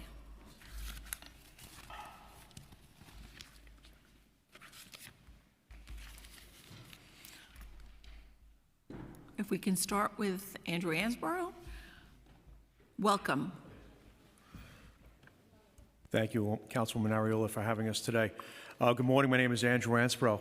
I'm the president of the Uniform Firefighter Association of Greater New York. I represent New York City firefighters. I'm here for the budget hearing to make a case for an increase in funding to the FDNY for the sake of increasing the staffing capability of the department, specifically the engine companies in the Bronx. 30 years ago this week, the FDNY engine companies began to respond to medical runs, CFRD as we call them. CFRD as a result has increased our workload. The population of New York City has grown by 1.5 million people since then, but the resource of the FDNY has shrunk. In 1996, the average engine company responded to 2,850 runs. 768 of them were CFRD runs. In 2025, the average engine company now responds to 3,800 runs. 1,780 of them are CFRD runs. That's an increase overall of 32% over 30 years, but an increase of an additional 132% in CFRD runs. Currently, 1 out of 6 engine companies are taking in more CFRD runs than their entire workload of 1996. In my opinion, the FDNY has been neglected. We have not received the resource to meet the ever-increasing workload being put on our firefighters. In order to fully understand the impact, you need to look at the busiest companies. And in the Bronx, you will see the busiest companies all in one place. There are 197 engine companies in New York City, but only 15% of the engines are in the Bronx, but 16 of the top 25 busiest companies are in the Bronx. In 1996, 2 engine companies had over 5,000 runs. Now the average in the Bronx is over 5,300 runs. There are 2 companies in the Bronx doing 7,000 runs. 7,000 runs a year is a run every 1 hour and 10 minutes, 24/7, 365. The run total is outrageous. No one could or would question our ability to respond to fires quickly. We do get there on time. But the effects of the increased workload are seen in the CFRD runs, where due to our workload, 1 out of 4 CFRD runs in the Bronx doesn't have an engine company assigned because there isn't one available. By comparison, in Staten Island, there 1 out of 12 CFRD runs goes unanswered by an engine, but an ambulance does respond. Also, as far as response times are concerned, engines and ambulances are approximately 1 and 2 minutes faster in Staten Island than in the Bronx. What's more troubling than this is that the discrepancy between engines and ambulances in the Bronx is over 4 minutes, 4 minutes and 12 seconds. If you had a family member waiting for a defibrillator to get there, you had a 1 in 4 chance of not getting an engine. That would mean that there's a 1 in 4 chance you're getting a 10-minute and 45-second response time, which is likely death. I would never assume that, it's not meant in any way to shape or form to disparage the workload of EMS. They're overworked, they're underpaid, and they need a huge raise. But this solution will be years in making, years in fixing the problem that has taken 30 years to make. At the end of the last administration, the UFA and the FDNY worked on a pilot program that would increase staffing in the Bronx engine companies with the intention of increasing engine availability and reducing run totals throughout the borough. This reduction and run totals, I feel, would increase engine availability and keep engines more able to respond to both EMS runs and fire runs, because unfortunately, even in the Bronx, although we can respond to fires quickly, the Bronx also has the largest number of multiple alarm fires, and it is necessary to get increased staffing to get water on the fire faster. For example, in December of 2025, the Bronx had 9 multiple alarm fires. There were only 29 multiple alarm fires citywide. The Bronx has 15% of the engine companies, as I said, but 30% of the multiple alarms. This pilot program would increase availability and also help get hoses in place faster, which is critical in keeping fires smaller and essential for increasing the chance of survival of both firefighters and civilians. I understand the leadership of the FDNY is currently reviewing that pilot program in the Bronx and making adjustments as necessary. I'm asking this council to include funding in the budget of this program so that we can take immediate measures to do something about the lack of equitable fire services in the Bronx. Thank you very much for your time. Thank you so much. Mr. Brosi? Good morning. I'm Jim Brosey, President of the Uniform Fire Officers Association. I'd first like to say thank you for holding this hearing and shedding light on the deficiencies in the budget process for the FDNY. I do concur with Andy's proposal in that the life lost, property lost, and the increased workload on the members in the Bronx is a disproportionate impact and a threat to their safety and the safety of the public. But I'd also try to shed light on a few other things. I think one of the things that is getting overlooked is the impact of the facilities in the New York City Fire Department. As you heard from their own testimony, their inability to track the most simplistic deficiencies in a timely manner, to prioritize them, to have a shared database in which people can look at their submitted work order, know it was received, and what progress of the repair process we were in. Unfortunately, there is no platform that's readily available to us. Having 90% of the Needhamans being able to be fixed by the end of the week means they should have been fixed last week. It's an OSHA recommendation, and it's a known carcinogen to discharge diesel fumes into the workplace. Not knowing whether or not we have adequate facilities for female firefighters until they're assigned is too late. Not being able to prioritize lockers is too late. Not having adequate storage for second sets of gear for covering offices or lockers for covering offices is unacceptable. When we speak about apparatus, yes, the department is buying these apparatus as fast as they can, and they were blindsided by the pandemic and the influx of money as a result of the pandemic to other municipalities. What the department never did was, prior to the pandemic, buy rigs in advance. What they did was they relied on an outdated outdated fleet service of spare apparatus that were already in disrepair. They had already been set off into the sunset because they were no longer suitable against our collective bargaining agreement. Had they purchased more rigs in advance of those expiration dates, they wouldn't have been hit so hard by the setback. Unfortunately, there's been no energy in making an update to those spare apparatus, to the collapse rigs, to the ROVs, to the division messenger vans that are not bound by the collective bargaining agreement, but are an intricate part of the service provided as the New York City Fire Department for either moving equipment, moving personnel, or responding to operations beyond the normal use of an engine or a truck. And so I think what we need to do is start figuring out, one, what the most efficient firehouses are, what their problems are, where there is lead contaminant, where is there asbestos, where is there carcinogens in the air because the Needleman system is broke. It is inconceivable that we will experience the contaminants we do in the workplace, saving lives, and then we'll return to a firehouse and experience those same contaminants. It is inexcusable that we will get onto apparatus that doors don't close properly, that don't go up, that don't operate in life-saving measures because the city failed to buy apparatus in a timely manner. They have known expiration dates, and they have a known life cycle, and they have a known amount of time it will take to replace them. It is inexcusable that as we integrate into a more gender-friendly environment, that we did not prioritize and anticipate that not only would we have bathrooms for female firefighters, that we would have lockers and locker rooms that didn't exist inside the bathroom. It is okay to start off that way. It is not okay to make that a business model. And it's equally not okay to rely on city council funding out of discretionary funding to put in things like apparatus doors and generators. Those are part of the budgetary process. They are known requirements for a first responding agency, and they should be budgeted for accordingly. City council discretionary money should be dedicated for the unseen, for the things we couldn't anticipate, and those should backfill the budget. They shouldn't stabilize it. And I'm glad we're bringing attention to this. I am glad that the fire department came here and testified that they recognize some of their deficiencies and that they're moving towards a better process of streamlining. But one, we need to get there quicker, and two, we need to dedicate more funding on a routine basis for what I would consider mandatory standards and working conditions for the men and women of New York City Fire Department. Thank you. I completely align myself with your statement. Thank you so much. Mr. Barzilay. Good afternoon, Chair.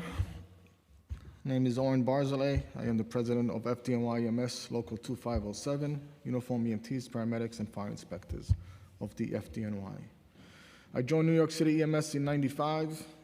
I have served our city for more than 30 years. I represent roughly 4,500 EMTs, paramedics, and inspectors who serve our city proudly as members of FDNY EMS. Every day we put our lives on the line to bring you medical care when your loved one suffers a heart attack or a stroke, sometimes car accidents or major falls. Our paramedics and EMTs were at ground zero and beyond. We worked around the clock during COVID pandemic to provide emergency care and relief at great risk to ourselves. We didn't flinch from our duty. We stepped forward and answered the call to help New Yorkers and keep our city safe, strong, and healthy. We are the unsung heroes of New York City, but we aren't treated as heroes. 80% of the calls are for medical needs. Medical call volume is already at record high levels and only going up. Our EMS personnel, who are largely people of color and women, are working nonstop around the clock under exhausting conditions. It's hard, physically challenging, often grueling work, lugging heavy equipment up long flights of stairs, working long hours, responding to an endless stream of emergency calls. The strain on our EMS rank is real, and it is made worse by the staggering pay disparities our EMS heroes are forced to endure. Right now, our EMS personnel make far less than other uniformed personnel in the city. Paramedics and EMTs simply can't afford to live in New York City on their current salary.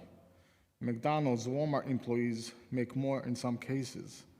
Some of our personnel have been forced to reside in homeless shelters because they can't afford housing on EMS salary. Let that sink in.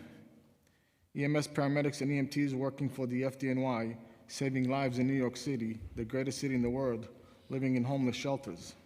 It is a stain on the honor of New York City to treat our medical emergency heroes in this way. This pay disparity also exacerbates racial and gender pay inequities, since the EMS ranks are composed of more women and people of color than the other service agencies. The outrageous pay disparities are forcing personnel to leave the service because they simply cannot survive on the current EMS pay. Roughly 1,500 medical first responders, 37% of the workforce, is projected to quit the service in 2026. And because EMS is hemorrhaging EMTs, the response times are going up. I'm almost finished. In the calendar year 2025, FDNY EMS responded to 1.6 million medical emergencies, and average response times to life-threatening medical emergencies rose from 10 minutes and 52 seconds in 2024 to 11 minutes and 21 seconds in 2025, further compounding the issue according to the 2026 mayoral preliminary management report. In the first 4 months of fiscal year 2026, response times for life-threatening emergency have increased to 12 minutes and 5 seconds, up 2 minutes and 31 seconds since 2021. This means New Yorkers face longer waits for critical life-saving care in emergency, putting the lives, health, and safety of New Yorkers in peril. New York City Council has been an ally for our fight for pay equity, and you understand and recognize the danger New Yorkers who rely on emergency services face when we don't properly resource those services. We must ask you for your help again and to prioritize this issue, which is life and death. We've been without a labor contract for 4 years, an unconscionable delay, but collective bargaining alone will never fix this problem. We need your help once again to ensure budget includes sufficient resources to address the necessary numbers of EMS, proper pay, and proper resources to perform our job, which is to save lives of New Yorkers. We don't believe the service agencies should compare with one another or compete with one another. We are all part of the same mission, and all should be treated fairly, but that's not happening with EMS. Without a strong EMS first response, the city will suffer. The entire system is pushed to the edge, and New York City has a literal life and death crisis as a result. We are here today with the hope of partnership. The mayor is new, and the city council has long supported these efforts. While the speaker is new, I am sure she too will be an advocate for this right. This crisis has been long in the making, and we are now at a breaking point. We can and must do it right by our EMS heroes and best serve the people of New York City by paying our EMS workers a real wage and by budgeting what is necessary to prioritize the resources EMS. I hope you will join me in that mission. Thank you. Sir. Good afternoon, Chairwoman. My name is Vince Variali. I'm an EMS lieutenant and president of the Uniformed EMS Officers Union, representing over 600 EMS sergeants, lieutenants, and captains of the New York City Fire Department. I've been with the Health and Hospitals Corporation and then the New York City Fire Department for 31 years. I'm here once again to report to you about the crisis in EMS, with the EMS workforce. The same officers and paramedics and EMTs who ushered in the city through COVID, rushed through the burning towers on 9/11, who saved the lives of New Yorkers many times a day and every day, are being driven out of their ranks to outrageously low and unfair pay and benefits. We have EMS members living far outside the city because they can't afford to live in the city they serve, and some actually living in homeless shelters and in their cars because they can't afford the rent. It's an outrage and a slap in the face to those city workers who serve all of us every day. It does not go unnoticed that EMS is one of the most diverse uniformed services in the city, consisting of predominantly non-white and largely female members. The lack of resources and equity for our EMS members jeopardizes the health and safety for every New Yorker. Here's why. EMS operation represents 80% of the overall 9/11 FDNY call volume. However, it only staffs 25% of the FDNY and receives 16% of the FDNY budget. At the same time, due to high turnover and attrition, we are losing EMS officers, EMTs, and paramedics at an astonishing rate. We are looking at losing anywhere from 900 to 1,500 members by next year. EMS members in the next year alone. EMS is staring down the barrel of a stunning 70% turnover rate within the next 3 to 5 years. Paramedics simply cannot afford to remain paramedics and feed their families. This is driving up wait times for 9/11 call responses to life-threatening levels. The 2026 Mayor's Preliminary Management Report just found that in the first 4 months of fiscal year 2026, response times for life-threatening emergencies have increased 12 minutes and 5 seconds, up 2 minutes and 31 seconds from fiscal year 2021. That's an extra 2.5 minutes while your spouse is having a stroke, your parents or grandparents suffer from a serious injury, 2.5 extra minutes to wait while you're suffering from a heart attack, 2.5 minutes to wait when someone calls about a person on the street or in the subway having a severe mental or emotional crisis. In a system where minutes matter, we have a system that is completely out of balance and teetering on the brink of collapse. Those are the words also from the former commissioner talking about EMS. Without change, EMS simply can't keep up. New Yorkers must know that that is now more deadly in our city if your loved one suffers a heart attack, life-threatening illness, serious accident, or fall. Health and emergency care in our city is in serious jeopardy. The survival rate from a cardiac arrest is at an all-time low at 17%. This crisis didn't happen overnight. It's been a long time in the making, with years of neglect and bad decisions. This mayor didn't cause the problem, and this city council certainly did not as well. In fact, the city council has been an advocate for EMS over the years, and thank you for that, for your effort and your help. The mayor states he's committed to equity, affordability, and fairness, and pay equity is an affordability issue. We come to you today to ask for help with these issues and go far beyond collective bargaining, and we'll take more to fix them. It does not help that our 3 EMS unions have been out of labor contract for over 4 years. A lot of the issues we have in EMS, and I'm coming off the report, the testimony I wrote here, is not only be handled just for a contract with pay, there's a lot of other benefit issues that even contract negotiations can't resolve. So really this needs to be looked at by the mayor's office and the city council to see how we can resolve all these issues to get these members to what we heard today is the problem. I mean, the whole thing today, besides the facilities falling down, which EMS has that problem as well, is staffing. No matter how you look at it, recruitment and retention is non-existent in EMS. People are leaving in droves. Recruitment is hard to get anybody to come on this job, and when they do come here, they don't stay very long.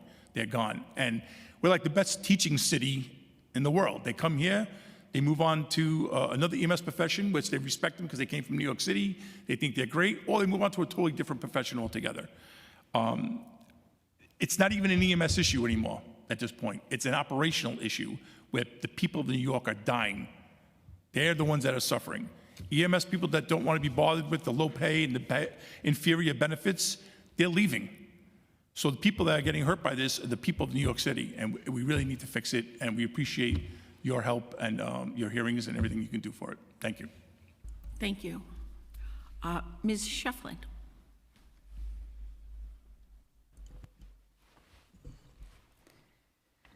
Good afternoon. My name is Malaya Shefflin. I am a concerned citizen of New York City, and I've done my research using the information readily available on New York City government websites. My following statement consists solely of my views on these issues. New York City EMS members are struggling to survive. Some have a starting salary of just over $36,000, which is barely above the city designation of extremely low income. After 5 years, it only increases to $59,000. Firefighters make nearly twice that, and for reference, our city's average salary is between $128,000 to $155,000. Meanwhile, all of the council members on this committee, except Mr. Felder, sponsored legislation that would make your own salaries $172,500, over $17,000 above the city average. Before this proposed increase, your base salary of $148,500 hadn't been increased since 2016. Not getting a salary increase for 10 years must be frustrating. I can assure you, the members of EMS feel this far more severely than you do, as your previous salary still falls on the higher end of that average range, even 10 years later, while their current salaries are less than firefighters made in 2010. And you have the audacity to ask for more when EMTs and paramedics are out working on the streets while being harassed, assaulted, and killed for less than minimum wage. You should all be ashamed for putting yourselves ahead of our city's actual heroes. EMS, unlike the other uniformed services, brings in revenue. In 2025, the city collected at least $500 million from EMS calls. The city also collected an additional $2.1 billion in third-party reimbursements for EMS services between 2020 and 2025. This money was earned off the backs of the EMTs and paramedics who are the ones answering those calls, and politicians like you reap the benefits while city residents die waiting for an ambulance. Why? It's easy to follow. EMS response times are increasing because they're severely short-staffed, which is because hundreds leave per year, most to move to fire for a living wage and a secure benefits package, and the rest leave because they're burned out from a minimum of 60-hour work weeks earning poverty pay. And somehow the preliminary budget for 2027 accounts for 41 fewer EMS staff. How can you justify such inhumanity when Ms. De La Rosa, a member on this committee, has introduced legislation that would require the Department of Education to pay annual $10,000 workforce stabilization payments to school paraprofessionals? 45 city council members, including 8 out of 9 in this very committee, sponsored this legislation, which would total $243.9 million per year. And since school paraprofessionals don't bring any revenue, that cost would fall solely upon the taxpayers. You could all choose to replicate this for EMS. You could give them annual payments, pulling them out of poverty until their nearly 4-year expired contract gets renegotiated with parity wages, reflecting that of the other uniformed services, as both 2001's Local Law 19 and 2020's Resolution 1062A were enacted to do. And the major difference here is that EMS does bring in revenue, which would offset the cost of such a bill. I'm calling on City Council to reprioritize for the sake of all New Yorkers. Getting legislation to the mayor's desk regarding news rack requirements while EMS crumbles is embarrassing for you. EMS is in a state of emergency, and it is time for the city to provide relief. This all starts with you. Pay EMS now. Thank you so much for your testimony.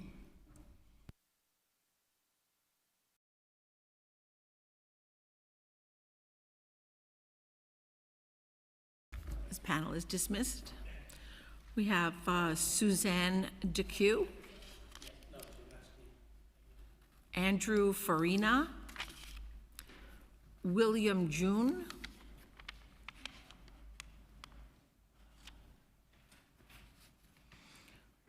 Christian Barra Lopez,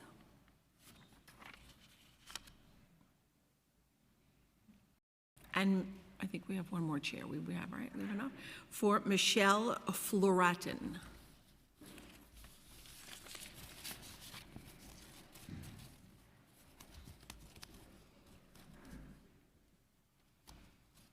Okay, we'll start.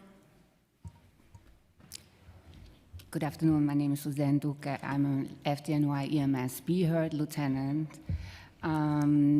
BHERD is an interdisciplinary team of licensed clinical social workers, EMTs, and sergeants and lieutenants who are experienced. We're working in the field and on the desk. In the field speaks for itself. On the desk, to write reports, notes, and to help out the dispatch who are sitting in front of boards full of calls that are not being answered, and we assist them in dispatching the calls to us that are appropriate. Why are we having such a big, diverse team with people of so many backgrounds? It's because mental health calls are very complex. You can think, if I have a panic attack, it is related to my surroundings. So it's we have a licensed clinical social worker who will do a mental health assessment. We have the EMT who will do medical assessments. The sergeants, lieutenants assist with operational guidance and interagency cooperation. And what do? We have, for example, the 9-year-old who has a crisis in school, issues between school officials, parents, other misunderstandings that we de-escalate. We have the 76-year-old who potentially would be transported for dementia just so we find out that this person has a language barrier and thought he was going to be sent to the nursing home after being evicted in 2 days. So he says, I'd rather stay at home. And we made it happen that this person was able to be sent to an assisted living place, for example. Altogether, I'm very amazed about the work that our EMTs and social workers are doing in the fields. I see them work very hard, sometimes for hours, to get everything done. And we are to make this world a better place. Thank you. Sir? Good afternoon. My name is Andrew Farina. I was an EMT for 5 years, and then I worked in the emergency department as a PA for 3 years. If you go onto the end-to-end response times right now, the latest available data in New York City, you'll see the average response time to a life-threatening emergency was 18 minutes in the last week of February.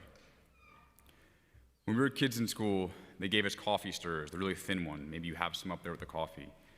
I want you to try to breathe through it for 18 minutes. It's very hard to do, and that's how they described what having an asthma attack is like. The response time in the last week of February for a non-life-threatening emergency was nearly 40 minutes. Now, granted, those are for non-life-threatening, so you can wait a little bit longer. But if any of our grandparents fell and they broke their hip and they're laying there on the ground with a broken femur, you'd want them to get some morphine, some analgesia from the paramedics sooner than 40 minutes.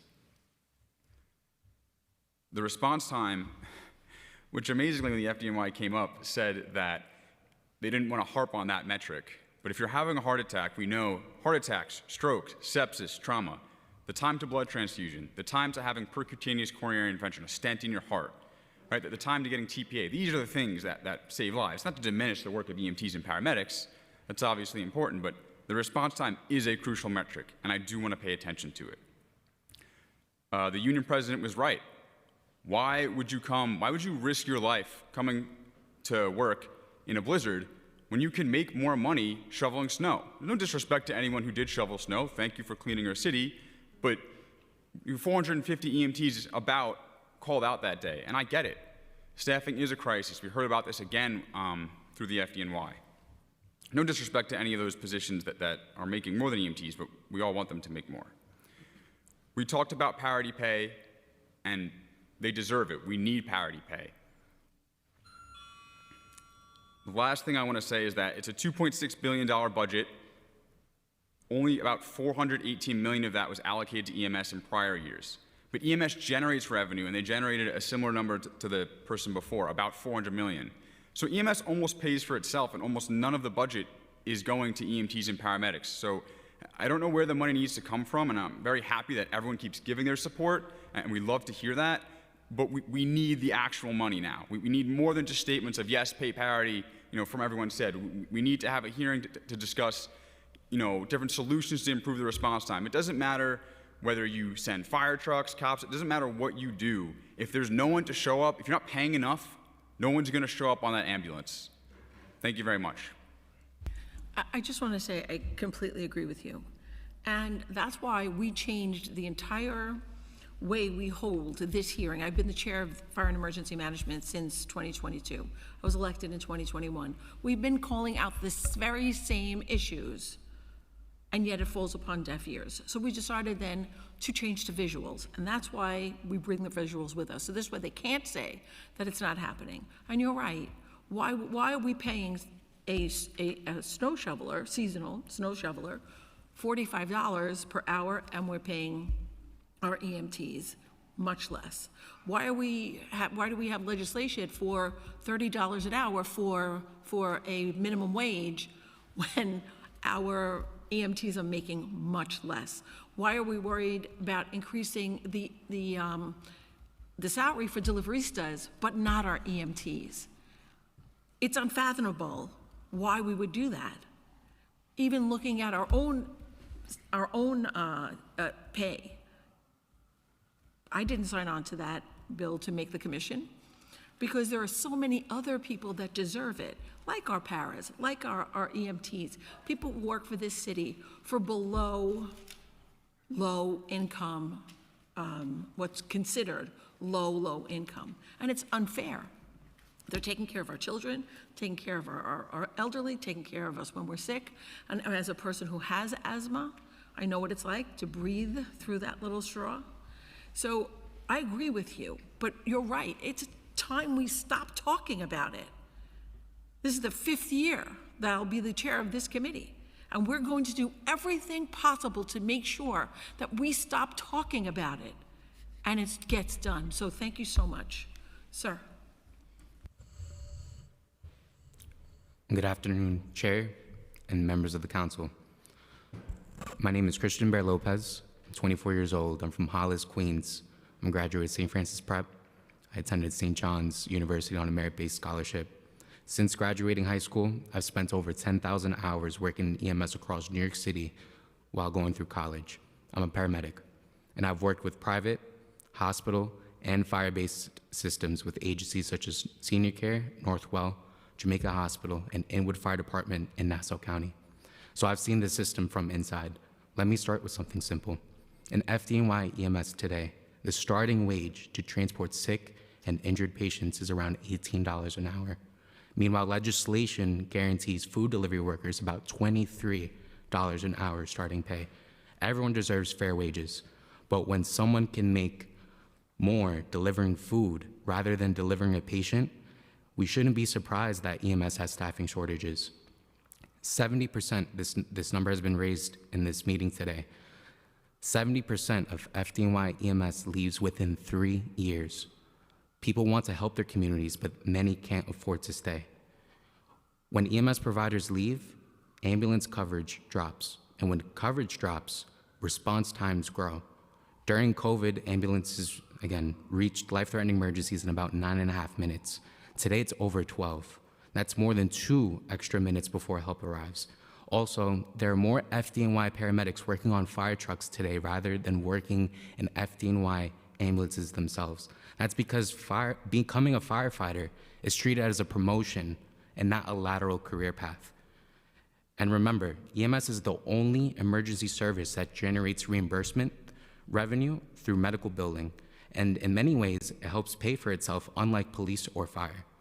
Yeah, FDNY EMS is often treated like the redheaded stepchild of public safety. And I can say that, I'm a redhead. By the time this speech ends, more than 2 minutes will have passed. Roughly the additional time New Yorkers are now waiting for an ambulance compared to just a few years ago.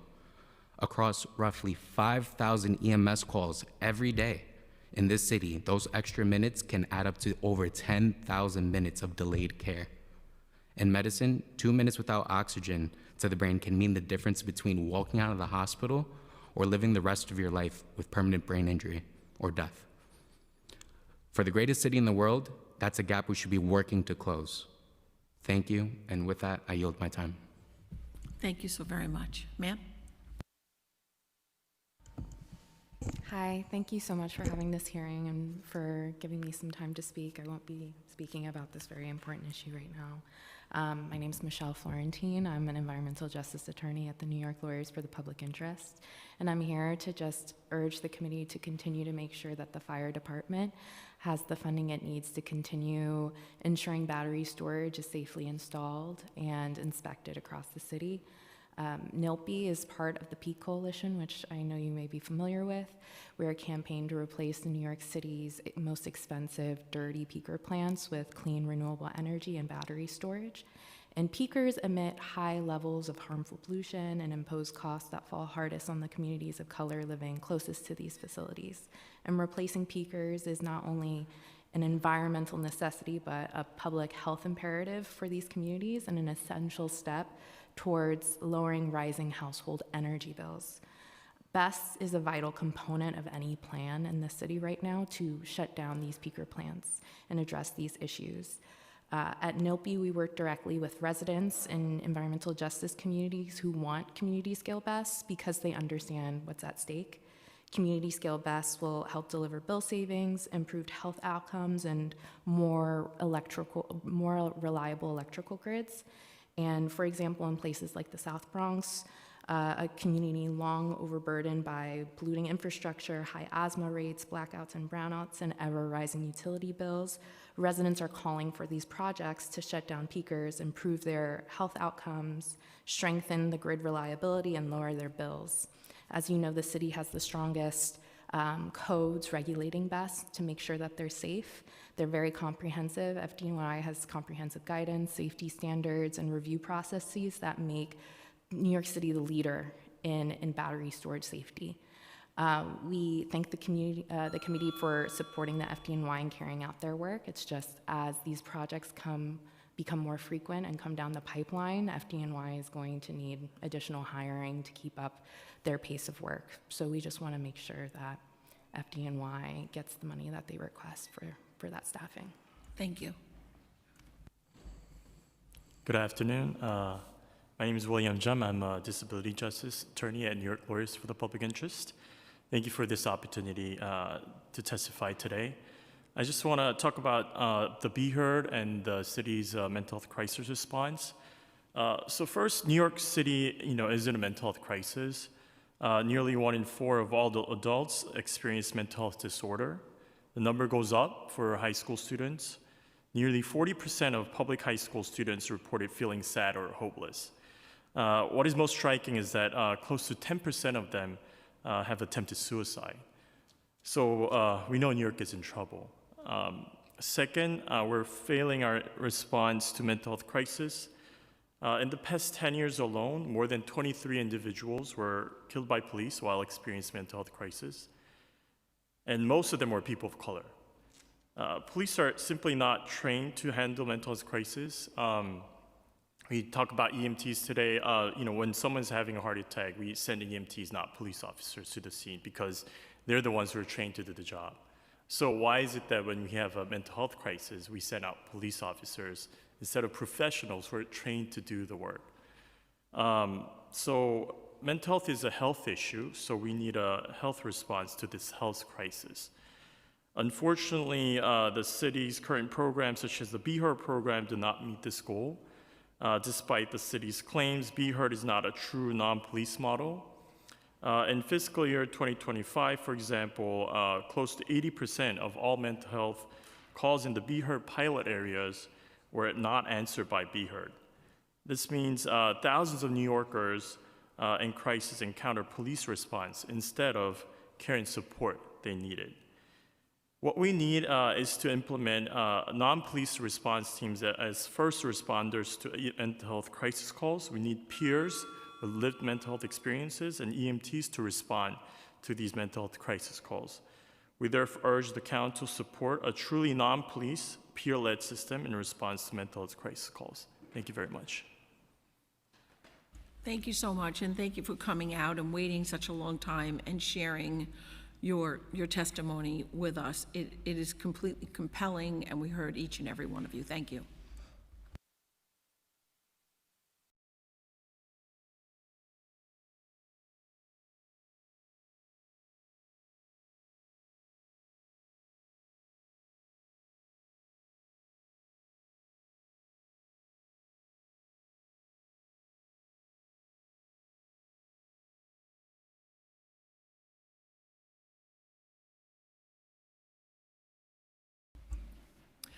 We will now turn to the virtual panelists.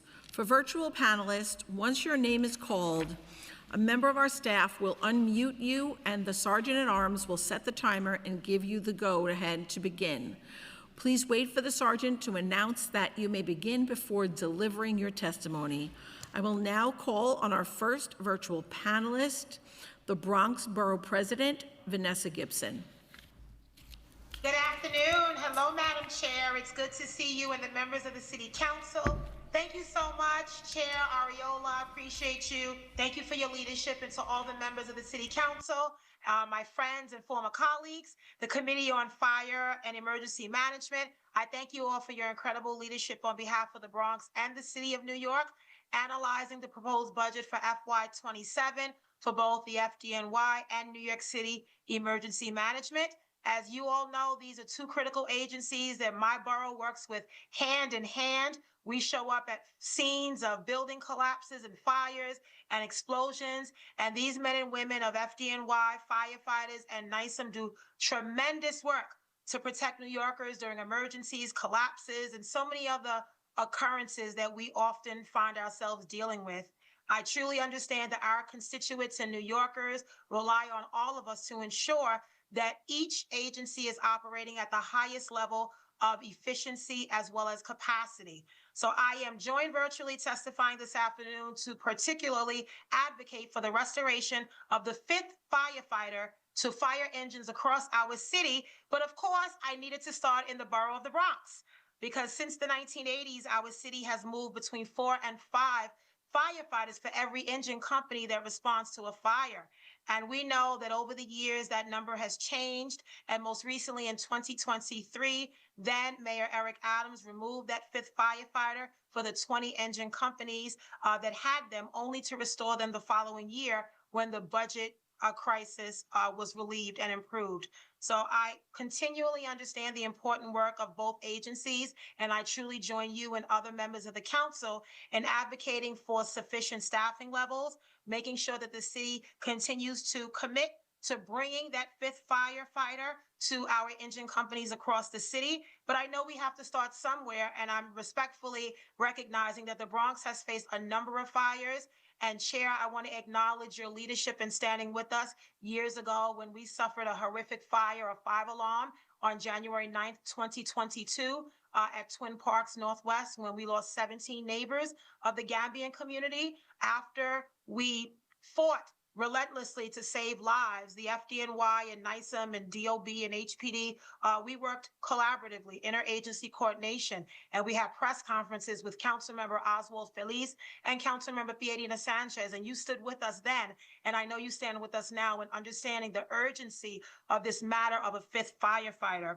Our firefighter crews are associated with faster response times and more efficient staffing. And as early as 1987, the department data showed that a team of 5 was able to stretch a hose and make it up to the 5th floor of a building about 4 minutes faster than a team of 4. And we know that in emergencies, these few minutes can provide crucial response time in saving the lives of civilians, older adults, and children.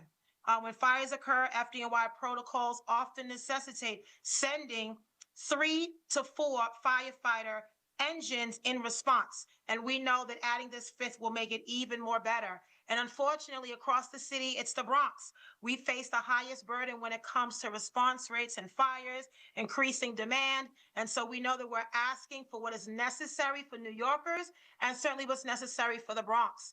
I believe that adding that 5th firefighter to each engine would save approximately 14,000 runs per year borough-wide at a least expensive price tag than adding additional engines to meet that gap.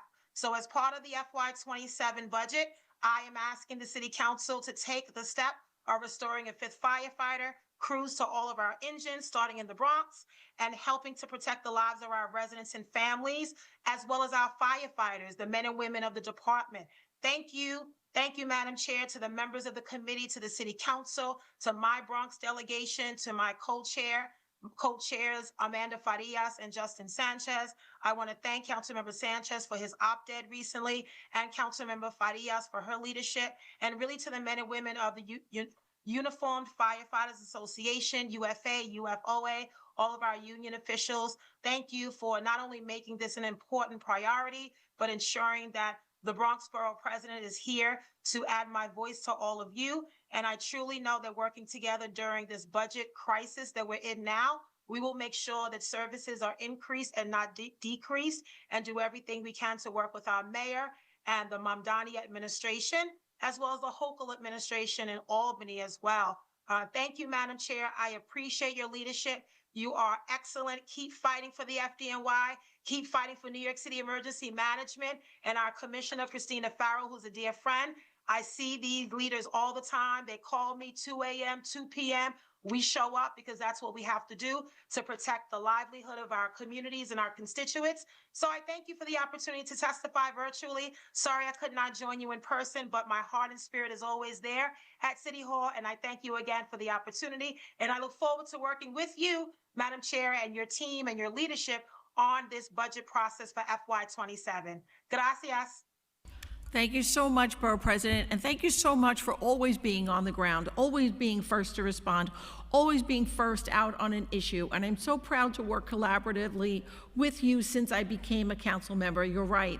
And this is something that we did not discuss today, which was the 5th firefighter, and I'm glad you brought it up because it is a major need that we have in the next budget. And we do need to do that pilot program in the Bronx. It's needed mostly in the Bronx right now, and then we need it throughout the city. I was proud to sign on to a delegation, Bronx delegation, led by you with your name at the top, letter to our current mayor asking him to fund the 20 firehouses in the Bronx. We were just at a hearing last week, and it was Councilmember Perina Sanchez's turn to have her questioning, and she had to yield because there was a fire in her district at the time. We cannot go every day, every week, learning about fires in the Bronx that, where people are getting injured, firefighters are getting injured. By adding that 5th firefighter, we can save lives and we can get to fires faster, get water on fires more quickly, and this way fires don't spread.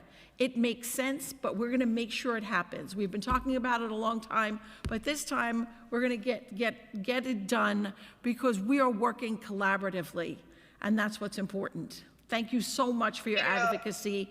And thank you as a Queens council member and a chair for the committee representing all 5 boroughs.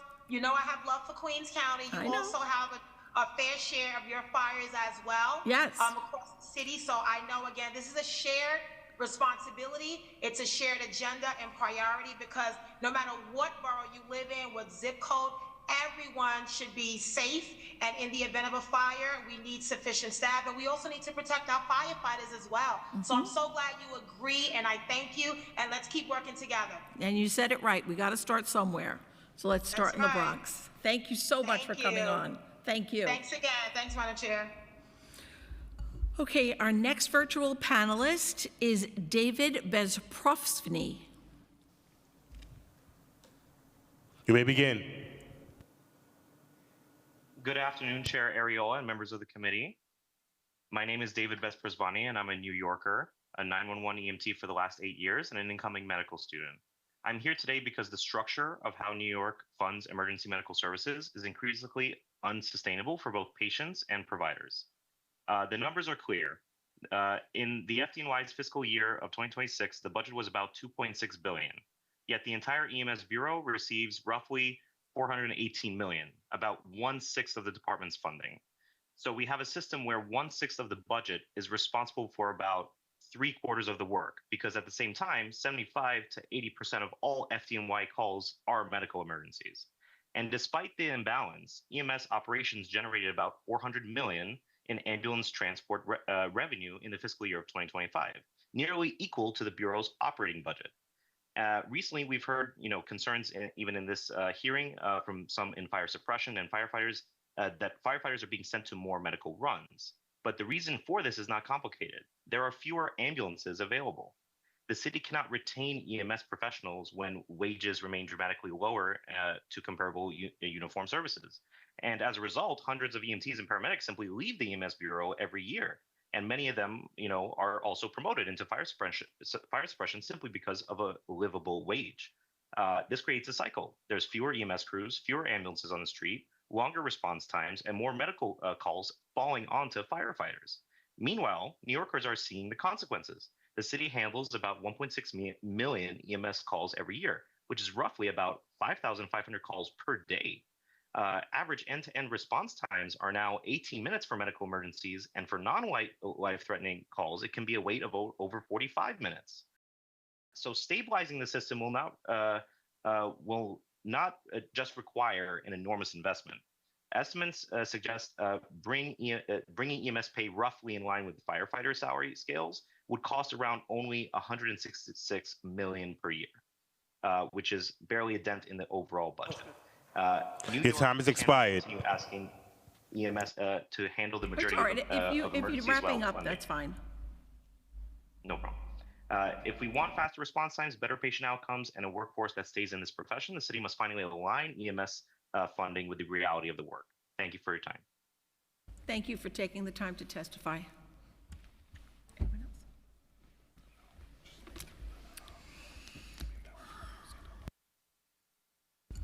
We have now heard from everyone who has signed up to testify. If we inadvertently missed anyone who would like to testify in person, please visit the Sergeants at Arms table and complete a witness slip now.